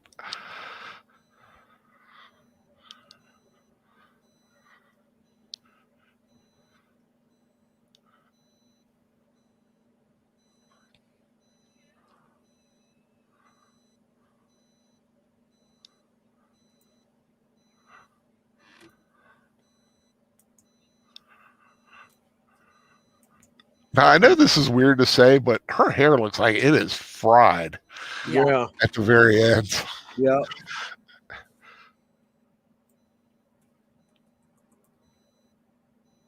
Using those crimpers too much, I guess.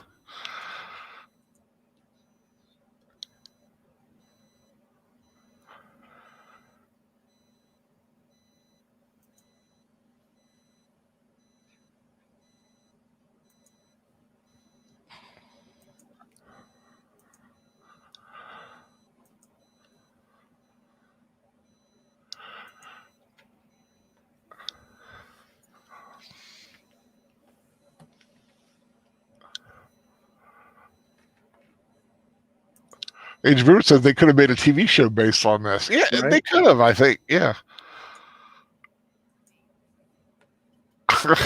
Had 2 babies to sit for. I think it would have made an interesting if they took the concept and made like a 10-episode limited series on Netflix. I think it could be kind of fun.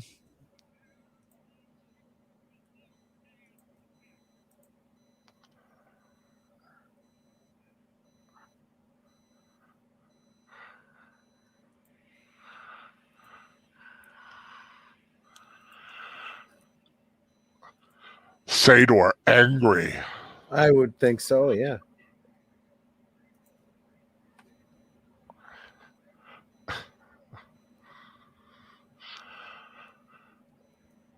Those kind of look like bird of prey wings. A little bit, man. You know, when it predated bird of prey. Yeah. Yep.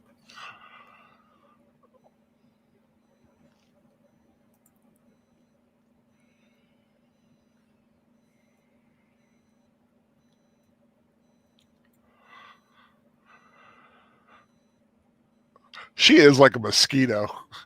Yeah. Not much sting, but she's kind of hard to get.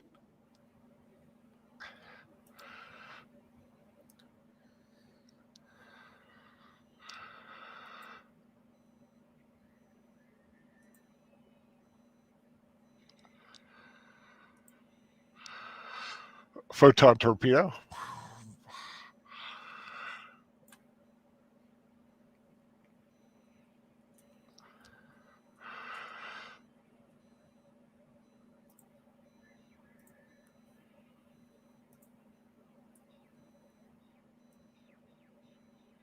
Yeah, she does have some weapons.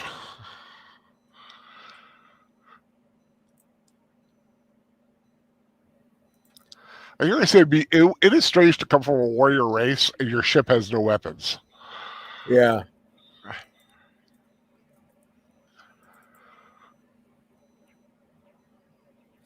Pew, pew, pew, pew.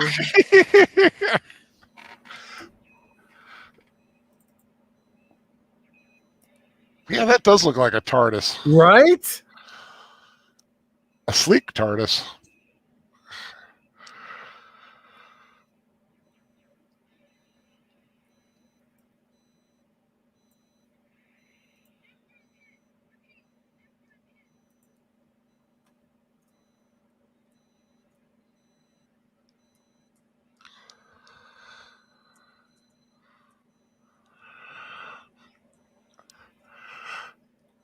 And they go boom.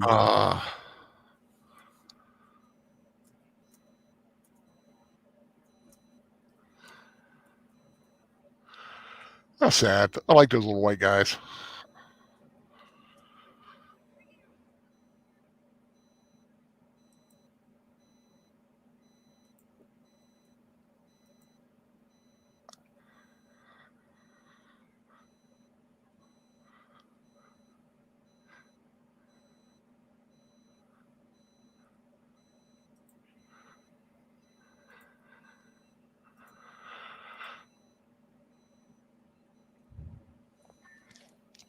Makes you wonder where they get the name Stellar Converter from.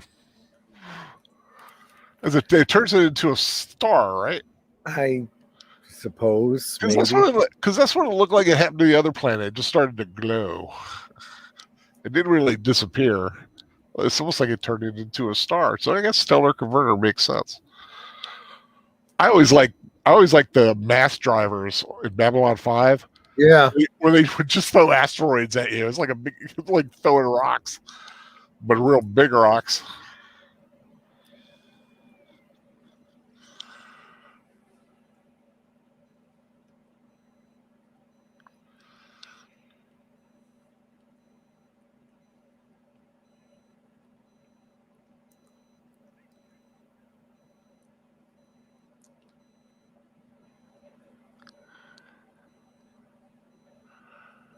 Is that her Valkyrie cry? I guess. Uh-oh.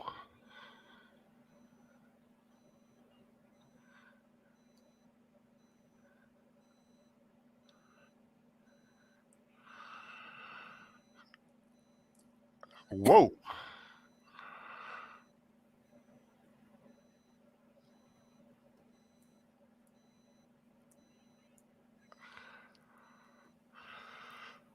She took a few of them with him. Yep.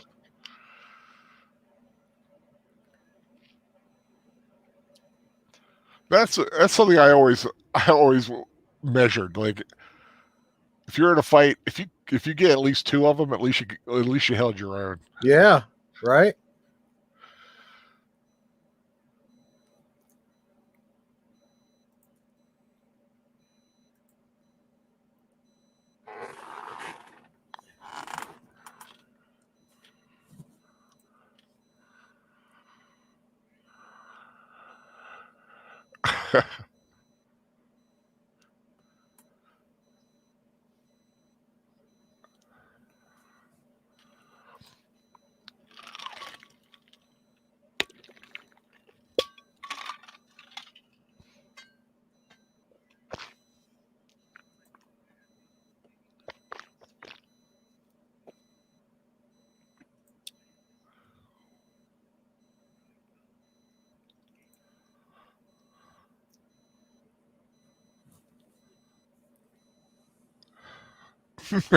Evil laugh ensues. Exactly. You know, I just realized the name Cayman, kind of like the alligator kind of creature, makes sense for a reptile. Yeah.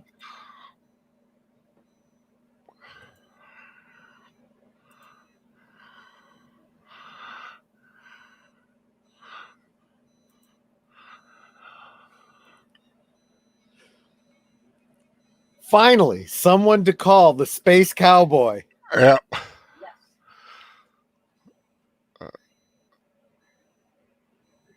But do they call him the gangster of love? Well, he did kiss that chick before he left. Yeah, So. man, the little gangster loving style.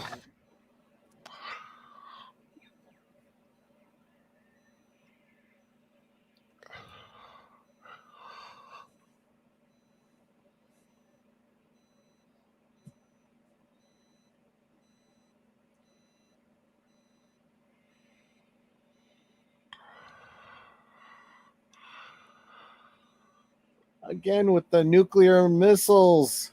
That's a lot. That's 6, 7.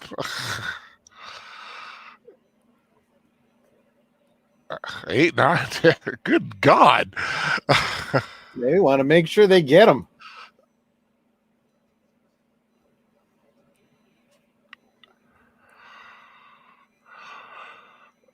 That's just called overkill, though.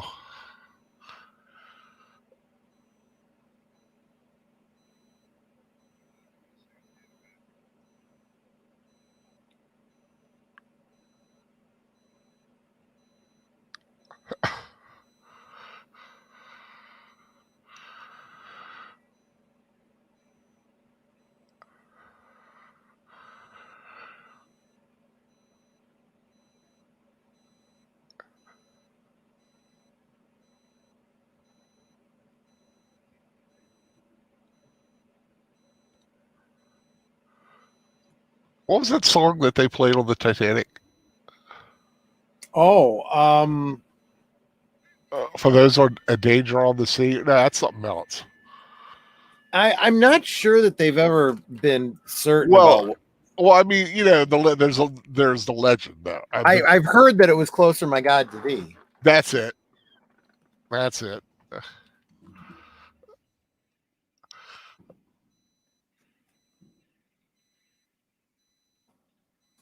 Ooh, That loaded up real good. right down his throat, literally almost.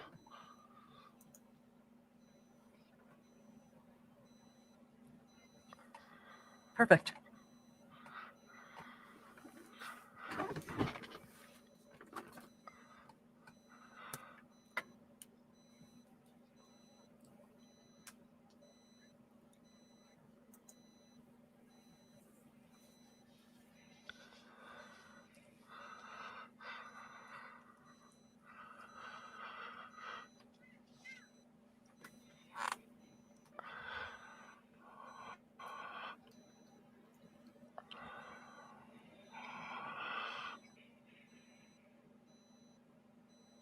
Woo. He's a pretty good shot for a non-warrior. Yeah, well, that status won't last much longer. Yeah.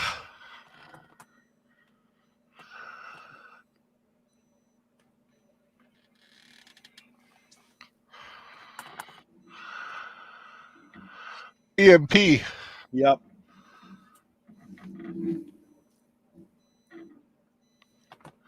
What was the neutron bombs? That's what they were. Yep.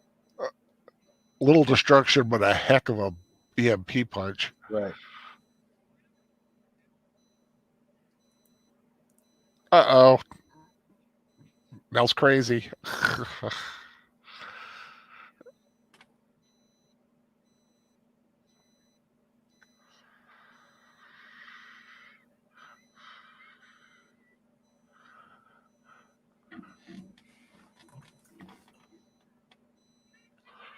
It's Jess.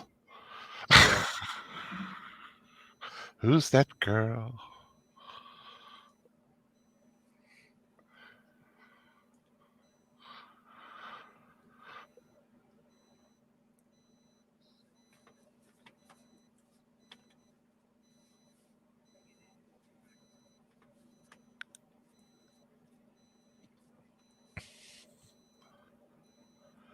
Yeah, he needs a new arm.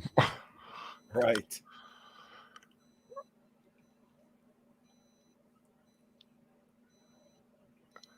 So why doesn't he take like an arm of one of like the goofballs that are working for him? Because they're mutants. He wants a good one. Well, he can still use it temporarily.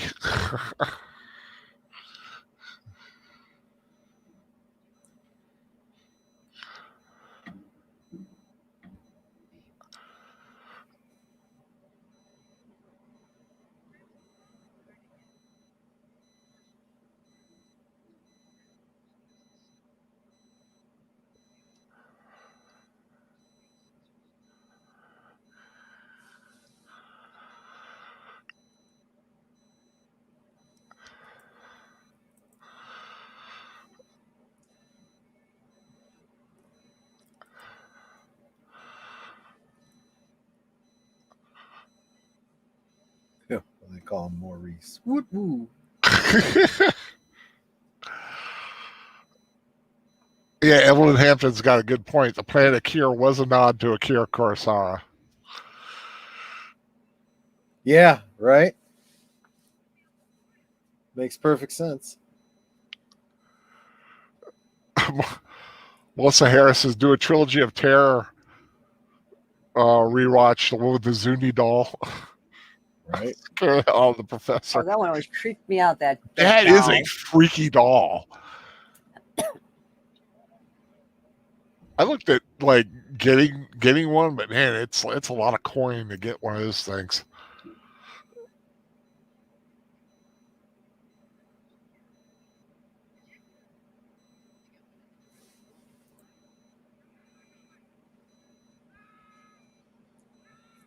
Well, that's really considerate of her.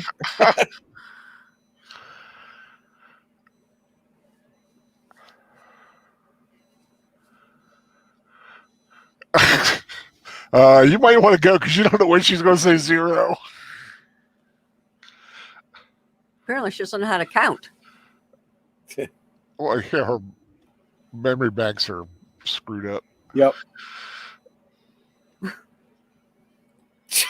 Oh gosh.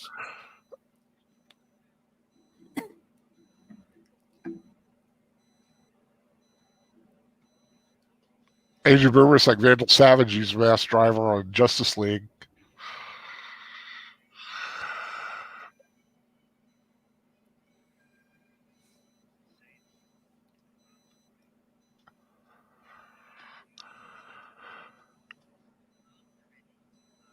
Yeah, good luck with that.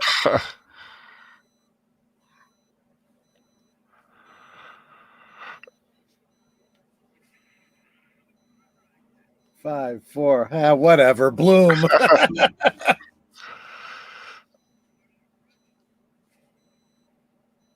Or die trying. Or die trying, right.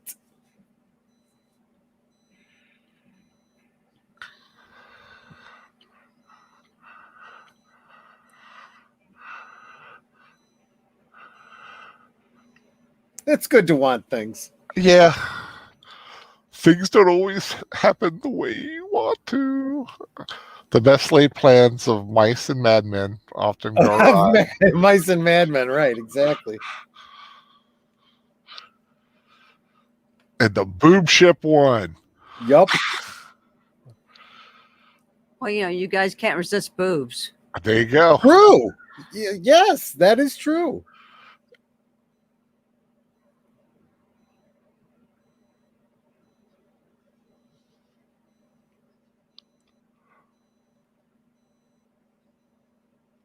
Andrew Boomer, no one lives forever. No, they don't.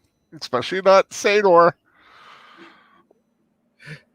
Although now we know the answer. Who wants to live forever? Zador. Yeah. He said, I want to live forever. Boom. It goes right into the credits. I know, right? I mean, that's an ending. And I do love the main score. Yeah.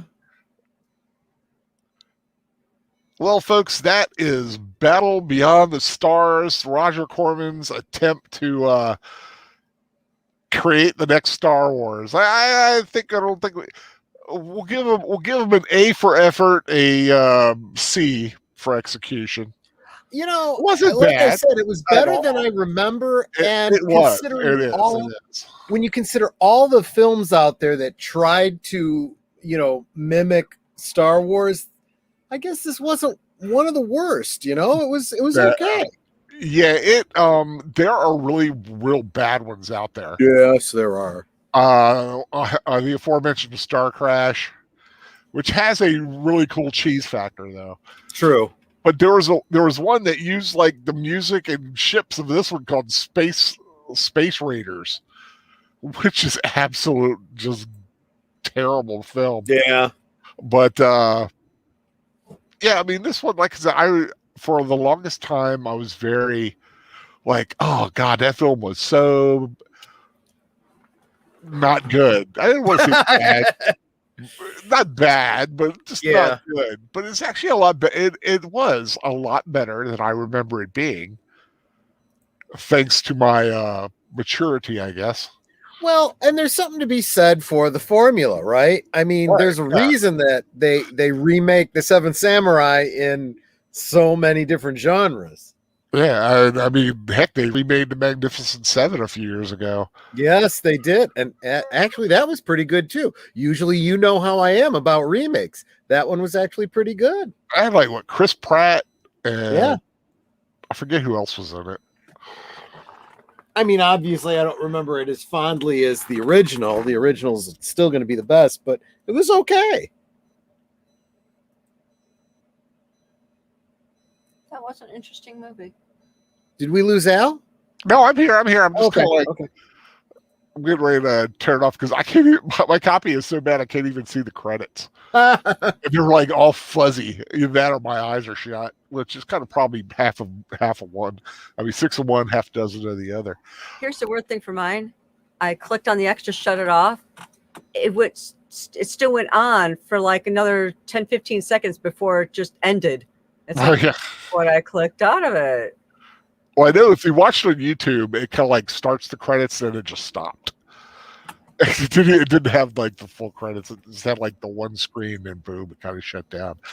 But I hope everyone enjoyed it. Like I said, sometimes there is fun to be had in the weirdest places, and this is definitely one. I've been wanting to do it for a while.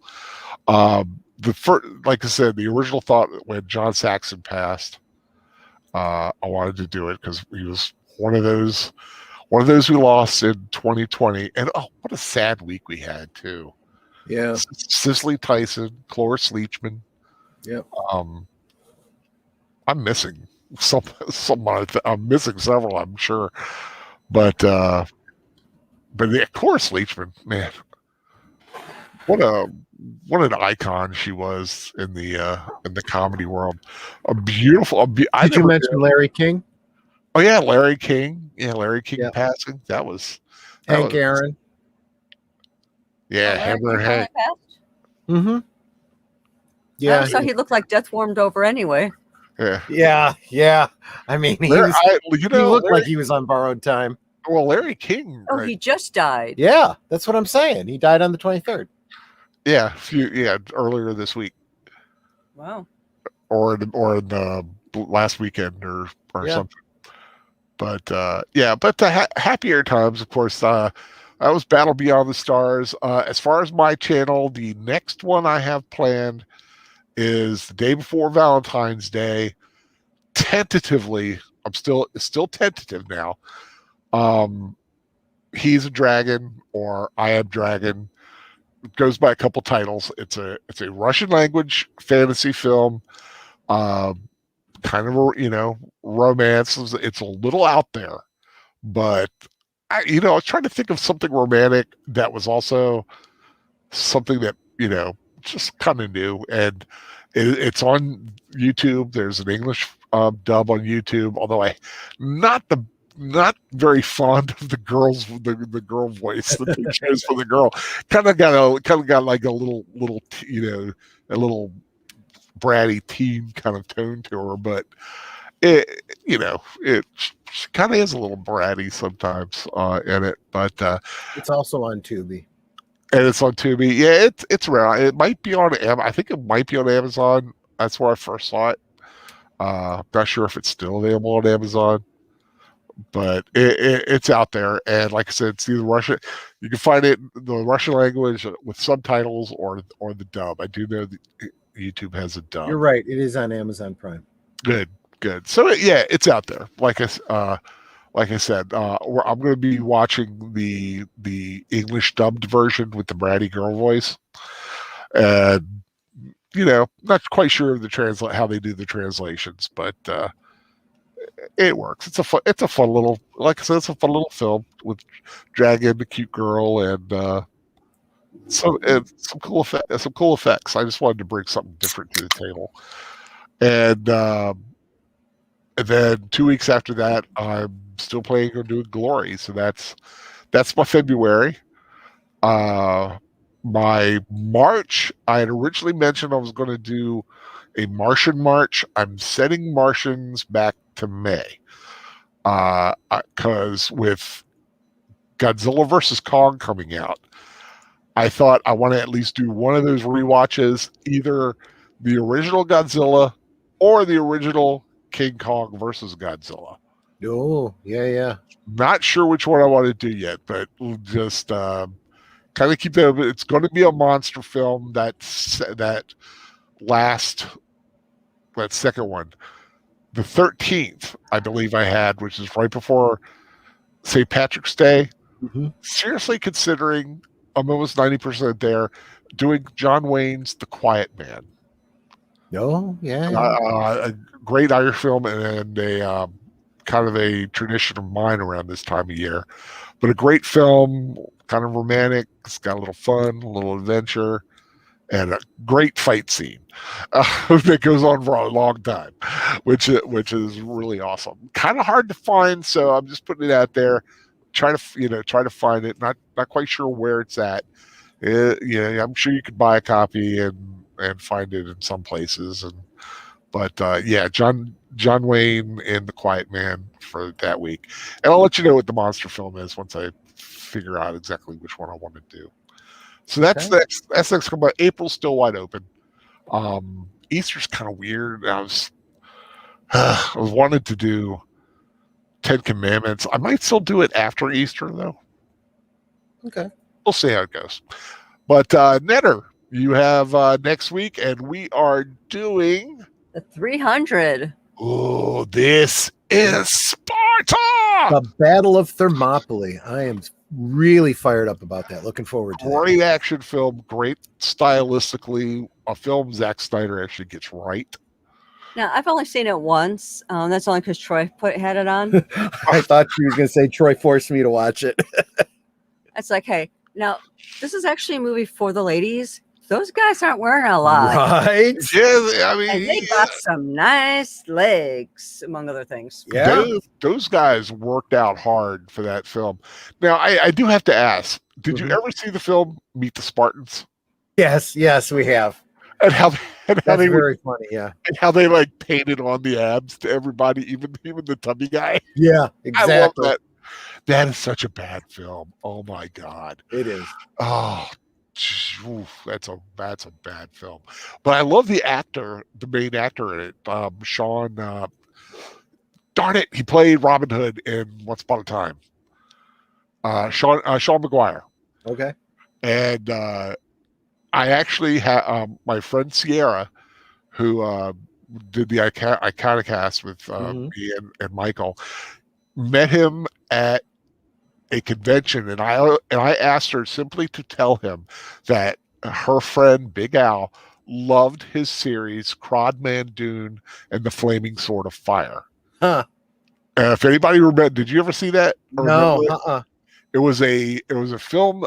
I think it was on like a cable channel. It was like 8 episodes. It was just really bad. It had Matt Lucas in it. The guy who played Nardole. Oh yeah, he was in it, and a really hot girl. But he played kind of a Conan Beastmastery Robin Hood kind of a guy who had a magic sword, but it was like totally played as a comedy. It was like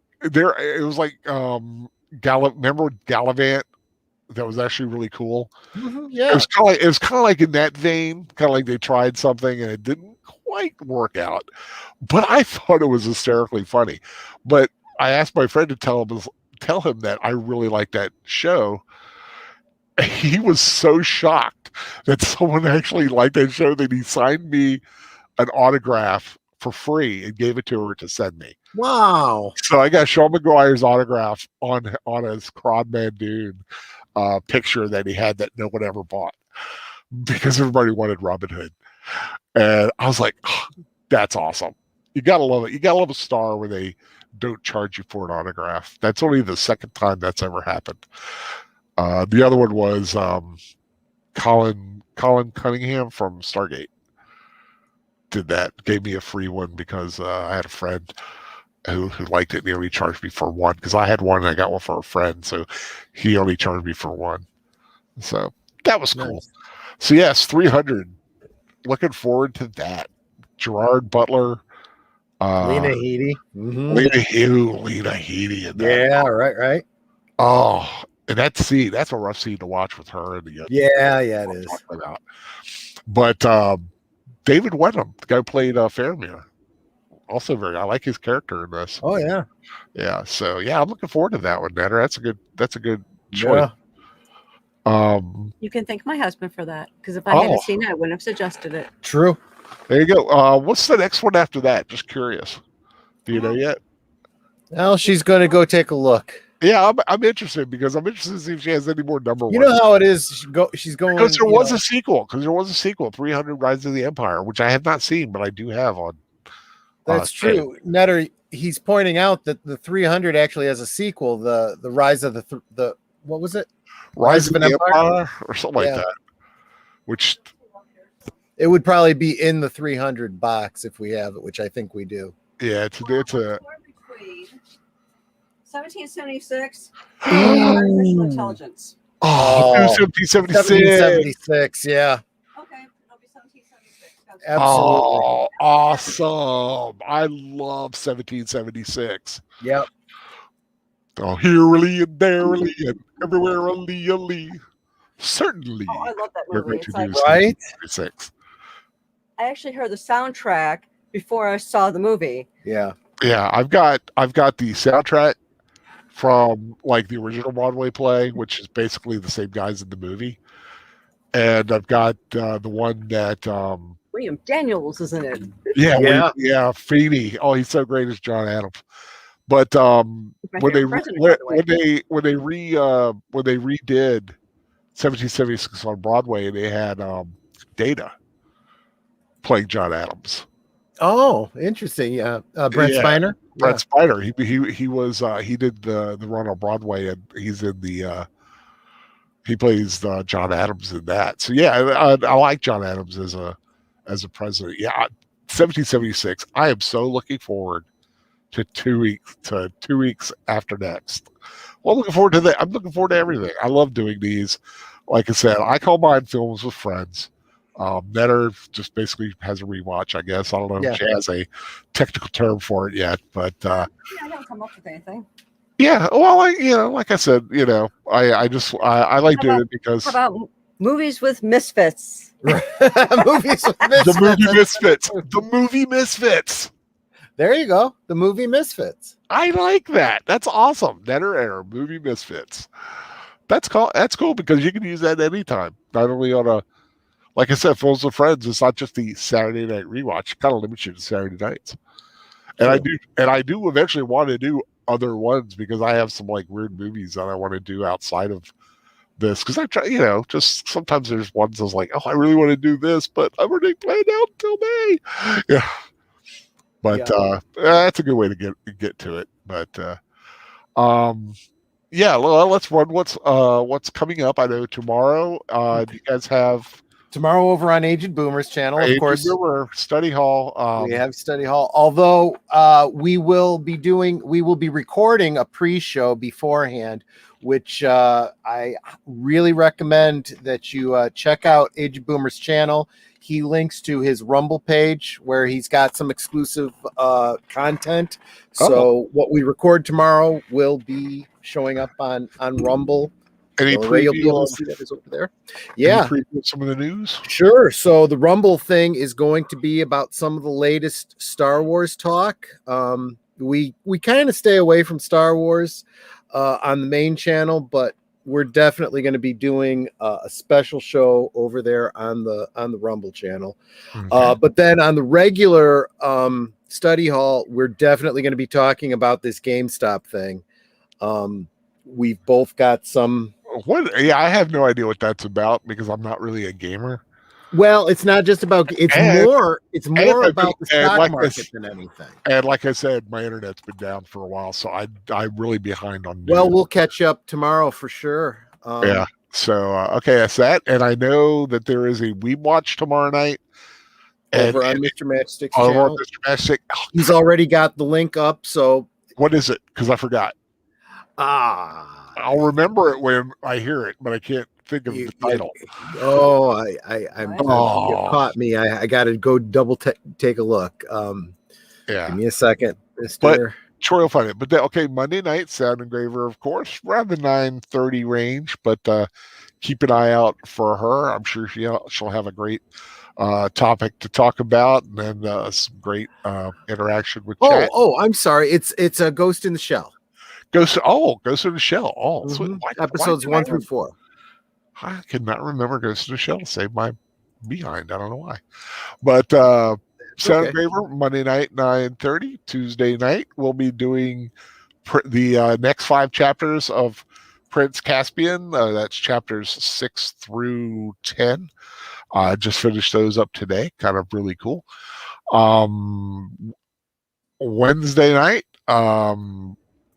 Daniel Herron is doing the first Harry Potter movie, Harry Potter and the Sorcerer's Stone. Of course, I'm assuming Age of Boomer is joining in, and they have a special guest again, one Miss So Many Fandoms herself, Katie Dickow. So she's joining them for a Harry Potter rewatch Monday night at 8:30. Not quite sure. Wait, when did you say? 8 or 8:30. Not quite sure. Wednesday night. Wednesday night. Okay. Yeah, I think it's Wednesday night. Yeah, it's usually Wednesday night. And then Green Lion Girl will be doing something, I'm sure. I'm not sure if she's on to something else or not. Normally I can't make it to the Wednesday night shows, but I don't know. For meteorologist Katie, maybe I'll cancel my D&D game. Yeah, she's my spirit animal. I love her. Did you see her new icicle one where she like holds it up against the snow and you see all the little fiddly bits that are in icicles? No, I hadn't. But yeah, she's proving a point, man. Don't eat icicles. When I first saw that, I was like, why is this becoming such a big thing? Why do people need to be told this? There's a certain amount of sense there, you know? Yeah, but some people do it. You never, but you don't think about it. You just see icicle handing it, ooh, ice, and you like chew it and have fun, not thinking that this is stuff that's on your roof, bird poop, tar, whatever's falling from the sky. Maybe it's just because Netter and I used to watch Monk all the time, but it's like it's nature. And there's nature on that. It's self-explanatory. Right? Thursday night, of course, the professor will be doing his Bible study, and hopefully my internet will still be working, and we'll finally get to the next part of the Kenobi book study. So I was very sad to miss that this week. I was all ready to go, and I'm hoping to remember what happens in the book, because I only read up to what I need to, because that's just part of the way I do it. And Friday night, I have no clue. I don't know if anything's happening. I do believe the Fan Man's got a couple of Second Cup cafes. Thinking Wednesday, Friday he's now doing them, or Wednesday, Thursday. It's confusing. It's really when he gets a chance to do them, but he's doing it in a podcast format. He stops the show and then he interacts with chat afterwards, kind of as a post show. Actually, this Friday, Aged Boomer, later in the night, so 9:00 Central, 10:00 Eastern. Aged Boomer. Oh no, actually, it's going to be on Mr. Matchstick's channel. Mr. Matchstick, Wolf 10 Media, Aged Boomer, and myself are doing a live stream about the current political climate and how it has affected the franchises we love. Basically, a lot of the things that we talk about indirectly, but we're going to talk about it directly. Oh, okay. We're gonna really go after it. Sounds like a powder keg type of show. Maybe. Well, you know what? It needs to be done every now and again. Maybe for us, maybe it'll just be a little bit of venting, but give the stream a chance to vent a little bit too. How does that work? I've been chatting to him. Yeah, and I do think the professor is going to still be playing Knights of the Old Republic, I believe. I'm not sure what night he's going to choose, but he'll be doing that. Speaking of which, Wolf 10 Media's Wolf Commander rambles usually Tuesday, Thursday usually, but 3:00. Yeah, keep a lookout for that. Speaking of the Knights of the Old Republic, Koltar, right now in Star Trek Online, they're doing an event that really incentivizes players to start new characters. And I've seriously been thinking about doing a playthrough and recording it. So I might just start doing, if not a lot, probably not a live stream, but I will probably be doing some videos of myself playing the game and see how people like that. And the reason I bring that up is because I'm thinking of taking the name. It'll be a Klingon character, so I'm thinking of taking the name Kotar. Kotar. Yeah. That's original, I guess. Well, because like I said, all this time I see this pop up, and I'm like, what's Kotar? Is he playing a Klingon character? What's going on? No. Yeah, I will say once in an old D&D game I was playing, I had one of my friends was playing a character he called Layakim. I was like, okay. I never really thought it through. His name was Michael. It was his name backwards. Oh. I'm sorry. A year to like suddenly realize that someone had to point it out to me. I actually was mistaken. Aged Boomer's correcting me. I had it backwards. Next Friday we will be discussing franchises actually not affected by the political BS. So it's going to be a very short show. Yeah. Good point. Yeah, I like I said, I try to stay away from the political rants. Like I said, I go to YouTube and I watch them restoring cast iron frying pans. There's this really cute blacksmith that does stuff. She's a female blacksmith that really does really cool small Damascus Viking knives. Oh God, this is such beautiful work. It's about like a couple $100 for them, and I was like, man, I might save up for one of those one day. I love little carving knives, like about 2.5 inch blade, but where you can really do some really intricate carving. I like stuff like that, but yeah, that I don't know. So it's like with the world falling apart, sometimes I just disappear. I do want to say one of the cool things about not having internet, and thankfully having a huge amount of movies on my computer, I was able to catch up with a few things. The Fan Man had suggested a film for me called The Peanut Butter Falcon, starring Shia LaBeouf, Dakota Johnson, and this Down syndrome adult. I don't know what his name is. Wait, what was the title again? It's called The Peanut Butter Falcon. I can't even imagine what that means, but it sounds cool. It's really cool. It's about a 22-year-old Down syndrome adult who is a ward of the state and living in a nursing home. And his roommate is Bruce Dern, played by Bruce Dern. But he just wants to go. He just wants to leave. He just doesn't like it there.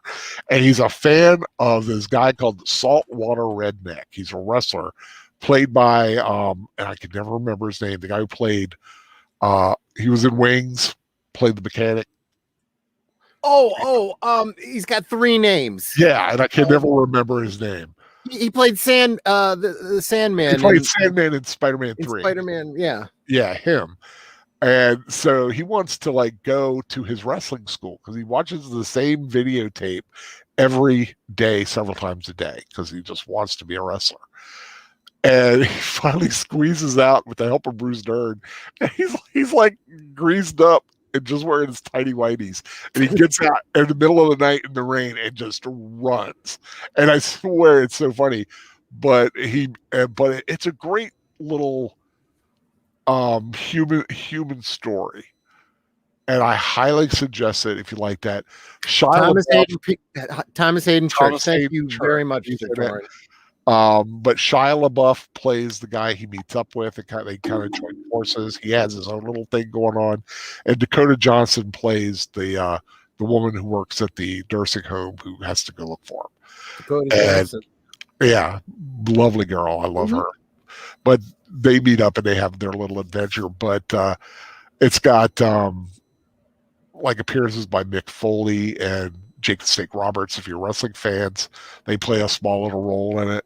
but it's just a cool little human adventure story, and I highly suggest. It's kind of feel good, but they do have their they do have their little things that go on. So, but yeah, it's called The Peanut Butter Falcon. Highly suggest it. Take a look for it. So, definitely one to watch if you like a nice drama with a little bit of it's almost like a dramedy.